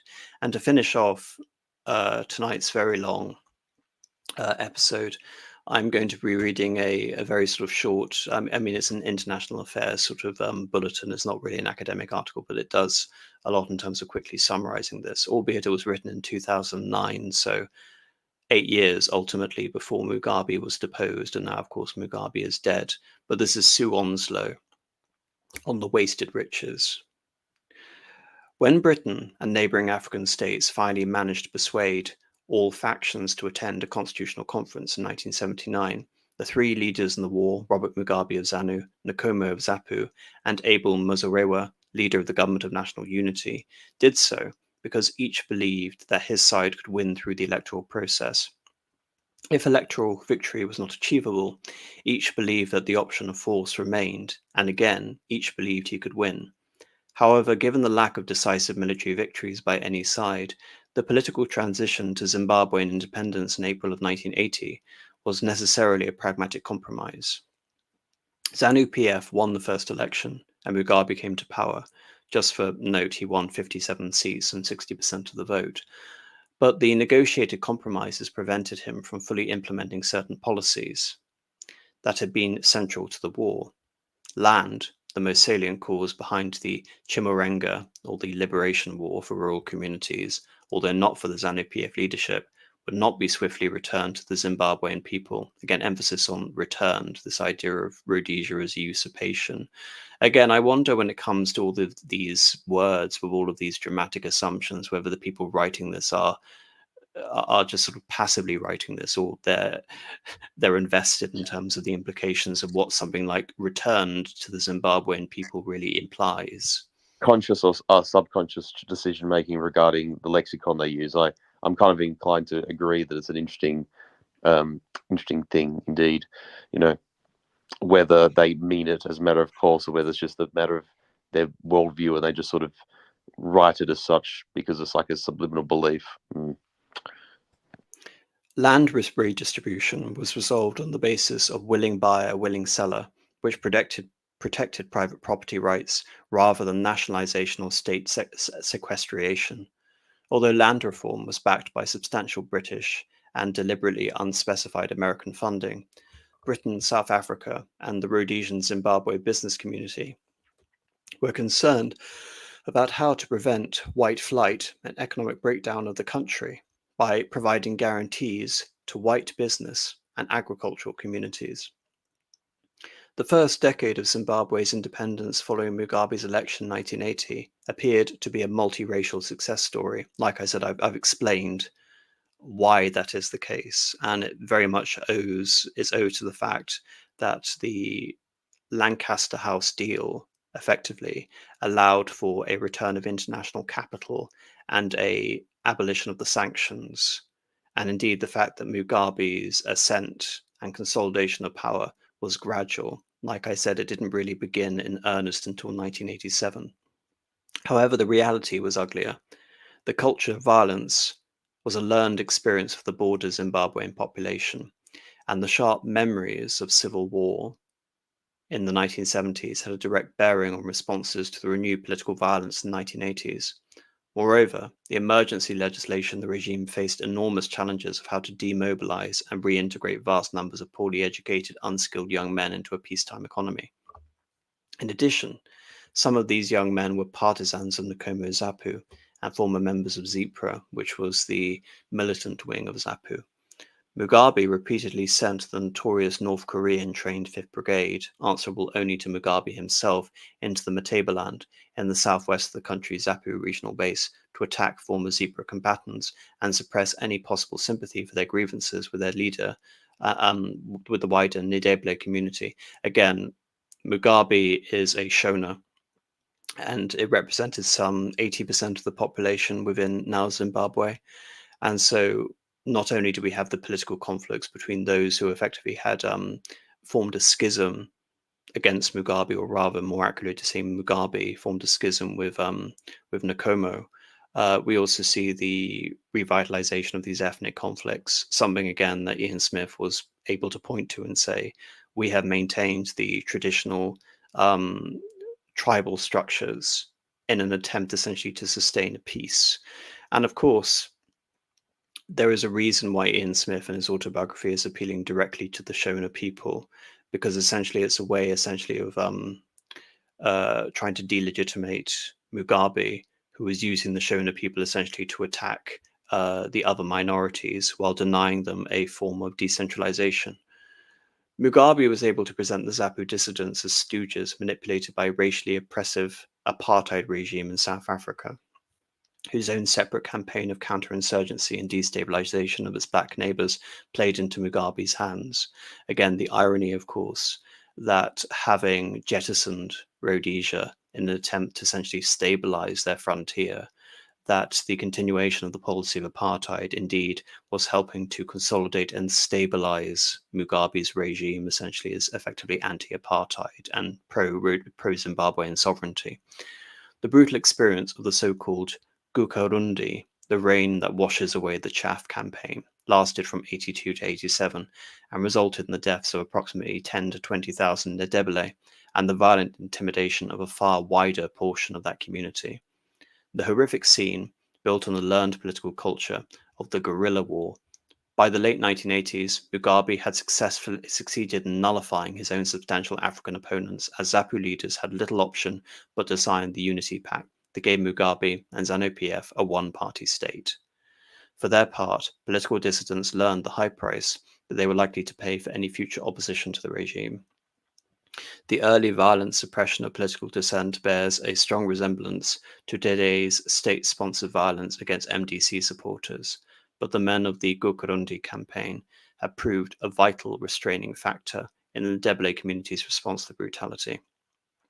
While the early years of Zimbabwean independence appeared an economic success, again I've explained why, problems gathered momentum in the 1990s.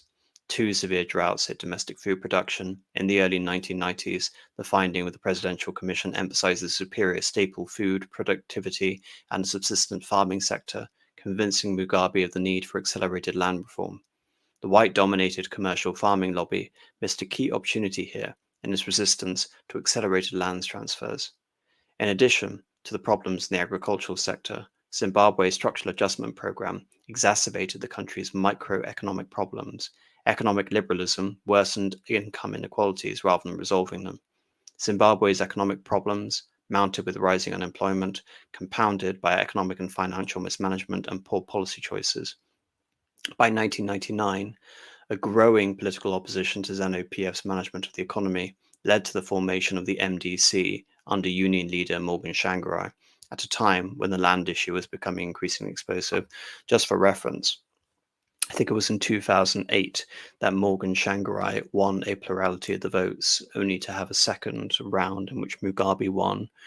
In terms of resolving the issue, Tsvangirai was then made part of a coalition under ZANU-PF, but ultimately Tsvangirai was blamed for the endemic problems with the Zimbabwean economy and quite easily jettisoned by Mugabe, who held power for another 8 years.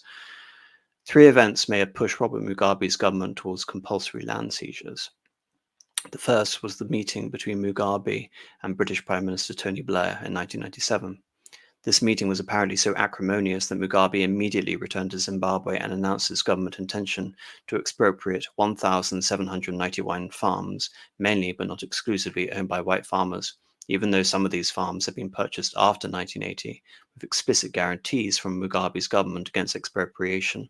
Again, this idea that this isn't some sort of, great colonial injustice, but this is actually a form of the economic investment into now Zimbabwe post-peace. The second event was the letter sent by British Minister for International Development Clare Short to the Zimbabwean Minister of Land in 1997. In a startlingly ill-judged missive, which somehow escapes the attention of her civil service minders, Short stoutly denied Britain's special responsibility to meet the cost of land purchase in Zimbabwe.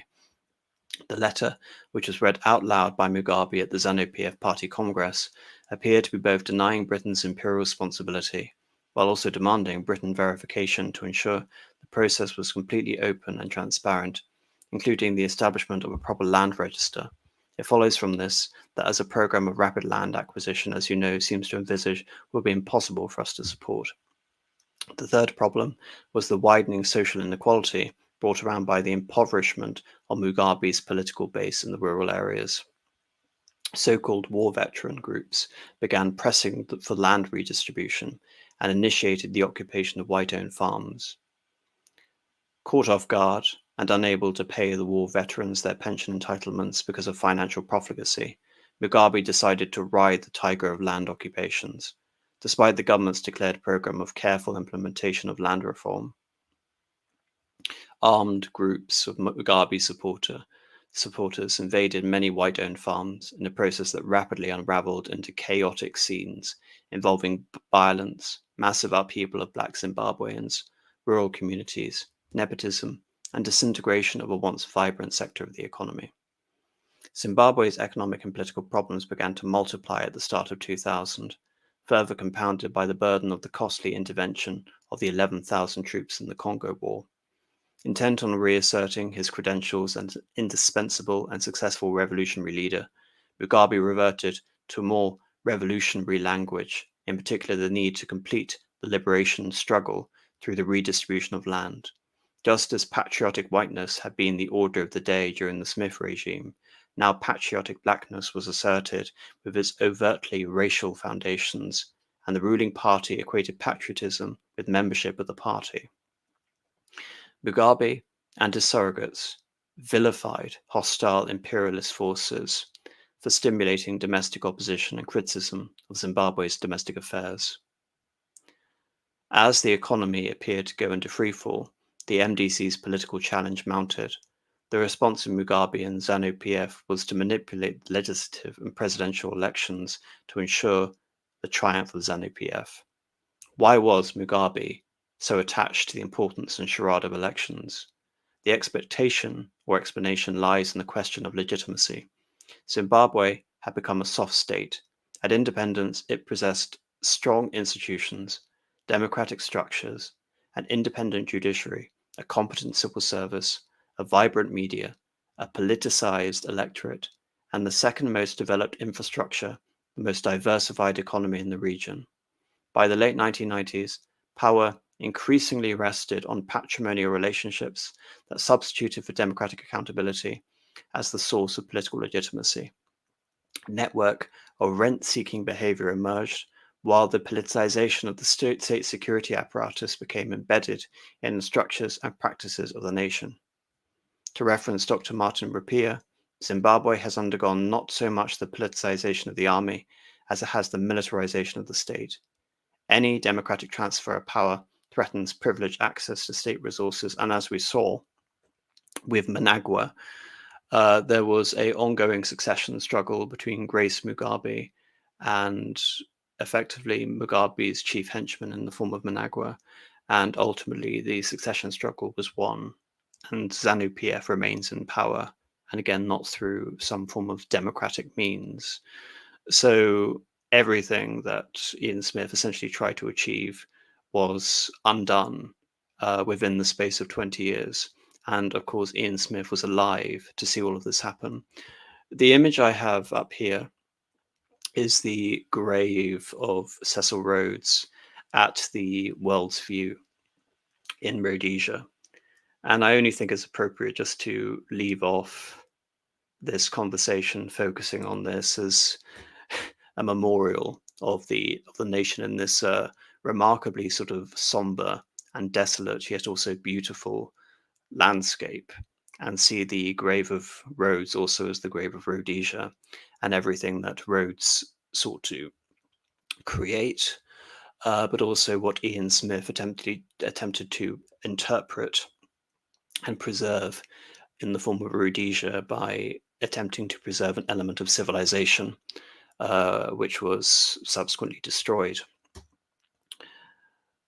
And yeah, the only caveat I have to point out, the white population fell to around 120,000 in the 1990s. By the 2000s, it had fallen to about 20,000. And when Mugabe was ousted in 2017, the number, I think, had fallen to some 15,000. The only sort of small caveat here is that several thousand former, you can say, dispossessed Rhodesians have moved back under the Managua regime. But we're talking about 20,000 population versus a 300,000 population at the height of the existence of Rhodesia. So we're talking about an Less than exodus, 10%. less than 10%. So yes, around 7% have remained since the creation of Zimbabwe. Yeah. And essentially, once a population reaches sort of like a threshold of that kind, its ability to actually economically and socially and culturally survive really is on the brink. Other population groups in the 20th century have sort of suffered similar, where they were, a strong contingent, whether they were living in a plurality of other populations or diametrically amongst like a secondary population. The obvious example is probably say like the Greeks in Constantinople. Like prior to World War One, there's a plurality of Christians versus the Turks, and then at the end of World War Two, there was, I think, something in the order of 300,000 Greeks. And then after the pogroms, it went down to, I think, 50,000. And nowadays, there's like barely a few dozen people who consider themselves Greek left.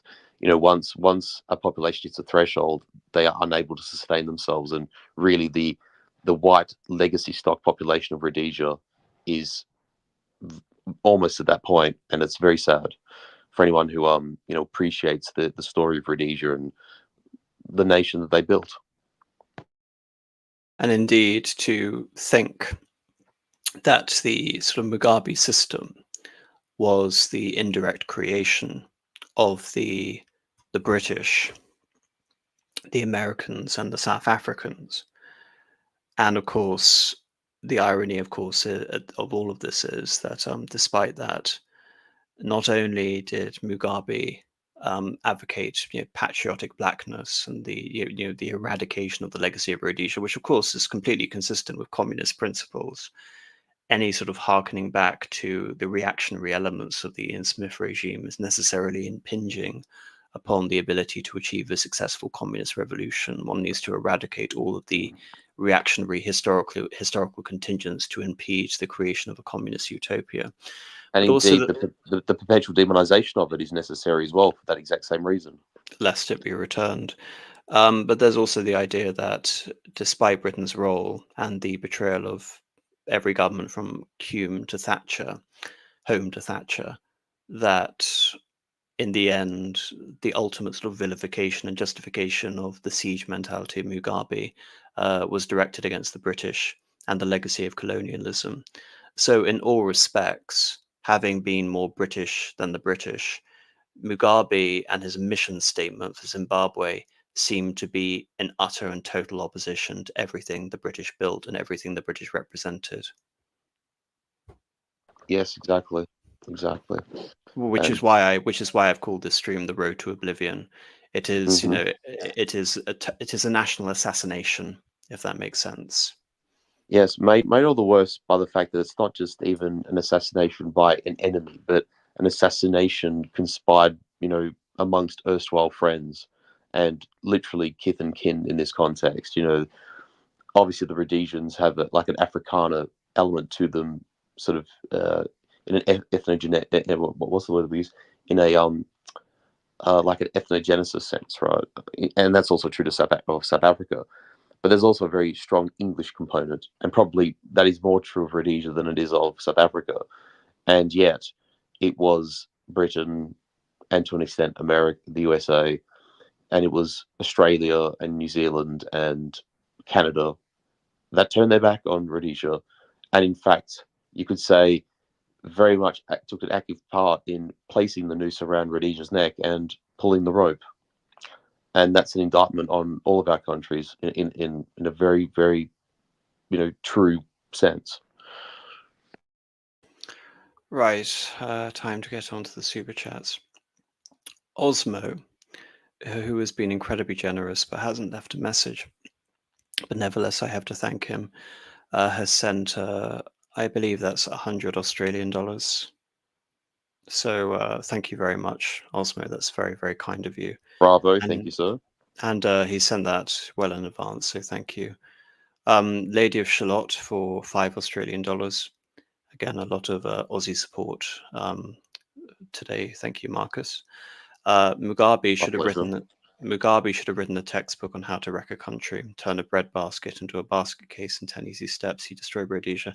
Well, again, it's remarkable, isn't it, that Rhodesia was the second most effectively governed country in sub-Saharan Africa, and Mugabe was able to take that legacy and turn it into one of the worst in all of Africa.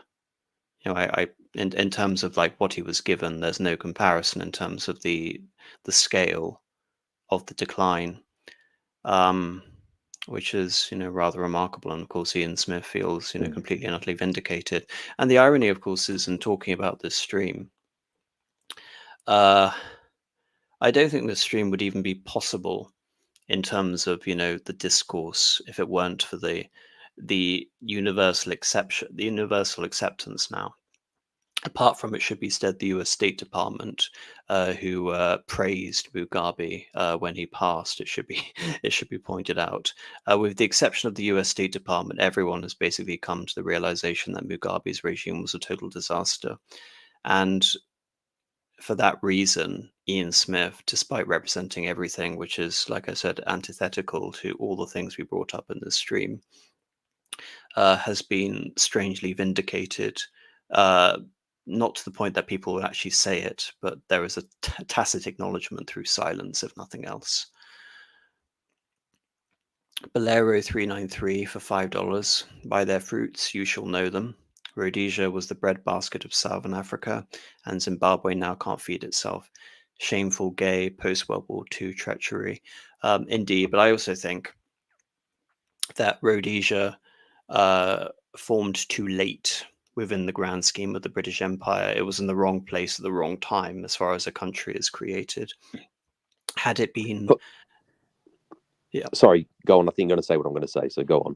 All right. Had it been formed like 50 years later, and had it, as with further white colonization, had it formed into a successful Central African Federation, or indeed had it been amalgamated into South Africa, the whole situation could have been fundamentally different. But as it turned out, it was an experiment in dominion status at a time where the empire was falling apart and the Commonwealth was pursuing black majority rule. So I think the fundamental part of Rhodesia is, I almost feel that given the situation the British government was in, Rhodesia provided a model for the entire process of decolonization, i.e. a gradualist mode, rather than just giving instant power to people who would ultimately become dictators like Nkrumah. Indeed, some people, Marcus, Q mute, some people like Christopher Soames in 1980 brought up Kenyatta in Kenya as a successful example, which the Rhodesians found rather unpalatable to consider. So really a huge amount of the blame should be placed on Harold Macmillan and elect Douglas Hume for opting to choose the cheapest way of getting out of Africa, which was simply to leave immediately. And even when faced with the relative success story, which was Rhodesia, the one case where there wasn't going to be, one vote once, as was the case throughout Africa, was sacrificed because it proved to be a political liability for the rapid sort of sprint decolonization approach of the British government. Polish ambassador, did you want to say anything, Marcus? Oh yes, I did. Thank you. No, I'll just you more or less preempted what I was going to say. The only thing I was going to add to that, or really is the point I was going to make, was either Rhodesia sort of had to become part of South Africa and perhaps disjoin itself later, which is kind of what you more or less touched on, or else in 1923, when it was sort of first floated as an idea, Rhodesia probably should have, if it was able to, go towards some kind of independence then, because then at least as an independent or even a quasi-independent country, rather than just being simply a British like colonial territory, Rhodesia would have had the ability to have at least sort of establish in concrete its own domestic institutions and its own domestic elite that had its own specific identity. Not to say it didn't have an identity; it obviously did, but not at the nation state level, not at the the domestic level where there's this broad sense of continuity and togetherness within the framework of a nation state. And had it occurred from say the 20s and onwards, by the time you get to the 1960s, that country's already had 40, 50 years to embed itself and to drive roots into the ground, metaphorically speaking, and could actually would have a better prospect of withstanding that era of tumult that happened to coincide with the end of World War II, the Cold War, with decolonization as an official policy of the British Empire, and then all the circumstances surrounding that. I'm inclined to agree that the great tragedy of Rhodesia in this context is just very much the wrong place in the exact wrong time in history. And sometimes that happens to countries and to people. Like just, it's a matter of fate in many ways, and history is replete with such examples. Regarding the Churchill view, I mean, I've been very cynical and believe that part of the reason Ian Smith lionizes Churchill so much is directly to pander to British conservatives in that view. But there is a vital I would agree, element. by the way. There is a vital element of truth, though, as well, in terms of his sentiments, because the irony is, even though World War I and World War II massively accelerated the decline of the British Empire and put Rhodesia in the situation it ultimately found it, as we saw with Gallipoli, the process of those wars allowed for the creation of conscious identities and self-awareness of those nations, the white settler dominions. And the same was true of Rhodesia, especially for Ian Smith. The members of the government in the independent Rhodesia, many of whom were veterans of World War II, in the same way that many of the originals of their parents were veterans of World War I. It was the experience of fighting those wars which allowed them to consolidate not just their British identity in opposition to foreign threats, but indeed their Rhodesian identity and the conception of reciprocal loyalties from Rhodesia to Britain. Indeed, it's hard to think that the whole idea of "we fought for you," in case of Ian Smith, I fought in Africa against Rommel. How could you now betray us? Most of us who have in some way been connected towards the preservation of Britain, either through fighting World War II or keeping up the legacy of the British Empire in Africa. How can you then betray us, given the fact that we have given you everything? So yes, on the one hand, the wars culminated in the premature situation, you can say, of Rhodesia's national coalescing, but it also allowed for that sense of nationhood to come about in existence. And because of that, it's doubly tragic, I think. Absolutely. And the fact that, much like the Australians, the New Zealanders and the Canadians, the South Africans and the Rhodesians, accorded themselves very well in both world wars. And, in the case of Rhodesia, I think they had a very, very high rate of volunteerism in fighting in World War II. Ian Smith was an RAF pilot, correct? Yes, he did. Yeah, and so there's a sense of betrayal that having been called up to serve the homeland and the empire, that 25 years later, when they were there for Britain wasn't there for them. So it certainly does have that feeling of bitterness and betrayal to it that probably a lot of Rhodesians even today probably still sense, which is sad, but sadly that's the way history has panned out in our time. Polish ambassador for I don't know what currency that is, but thank you. Hi, Miss Columba. Is he okay? Columba hasn't been on the hasn't been a guest on this channel for 2 years now, but Columba is fine. He has become a sort of rogue poet, I think is the best way to describe it. He's doing his own thing, and we all support him in doing whatever he wants to do. And we do love him and we do miss him. But he's a much appreciated character.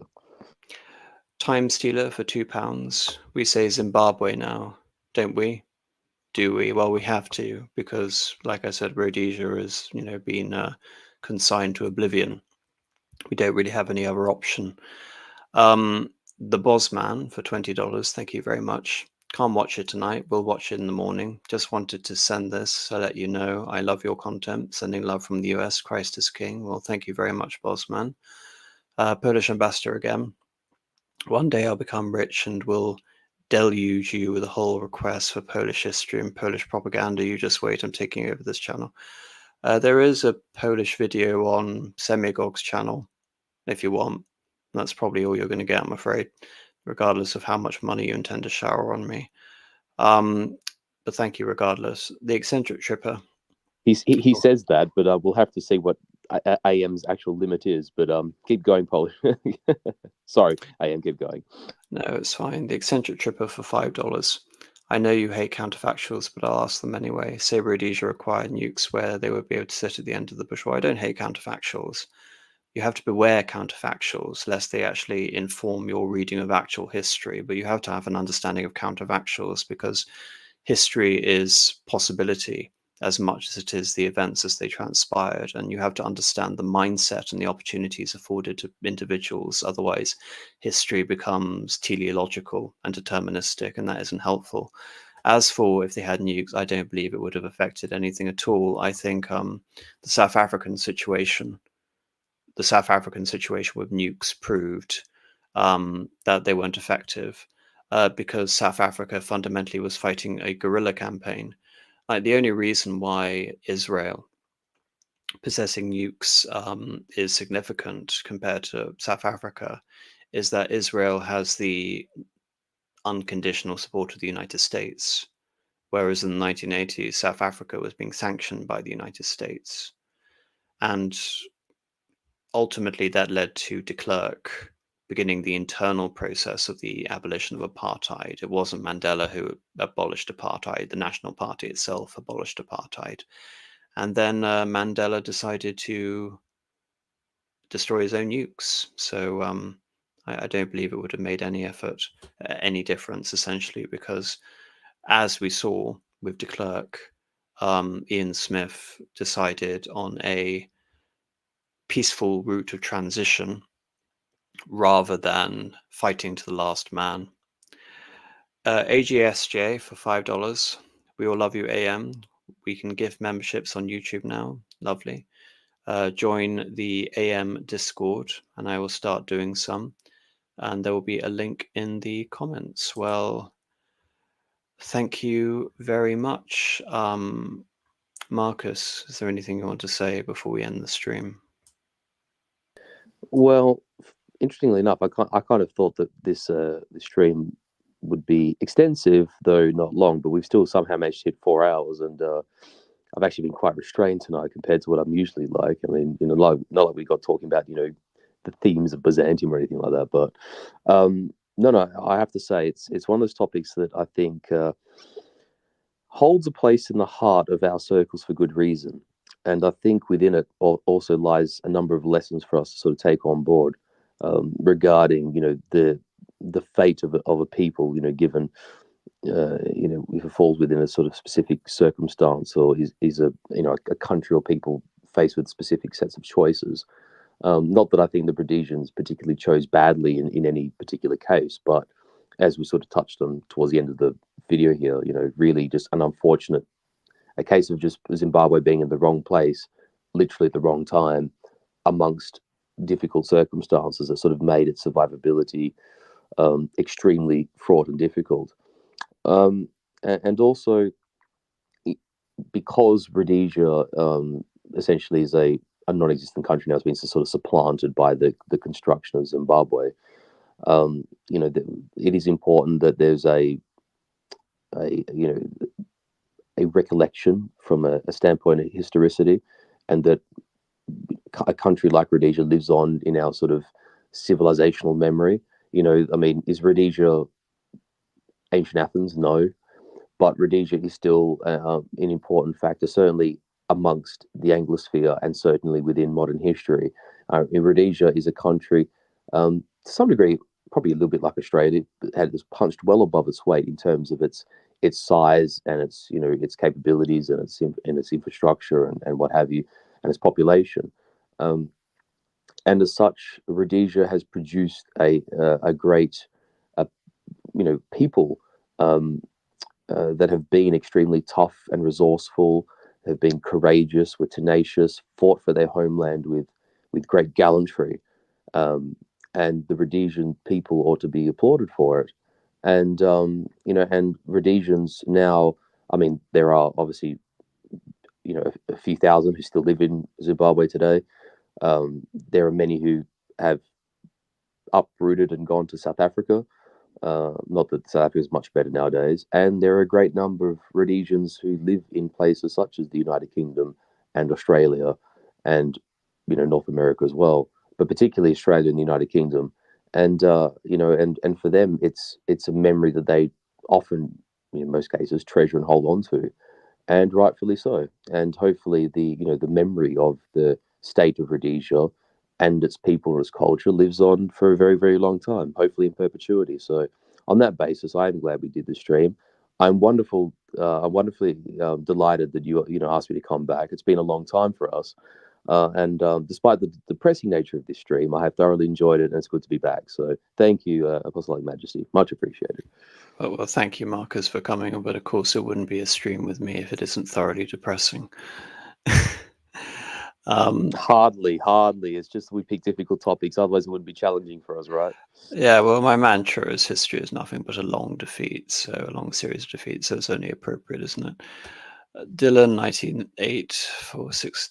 Thank you very much. First heard about Rhodesia from the film Blood Diamond with Leonardo DiCaprio.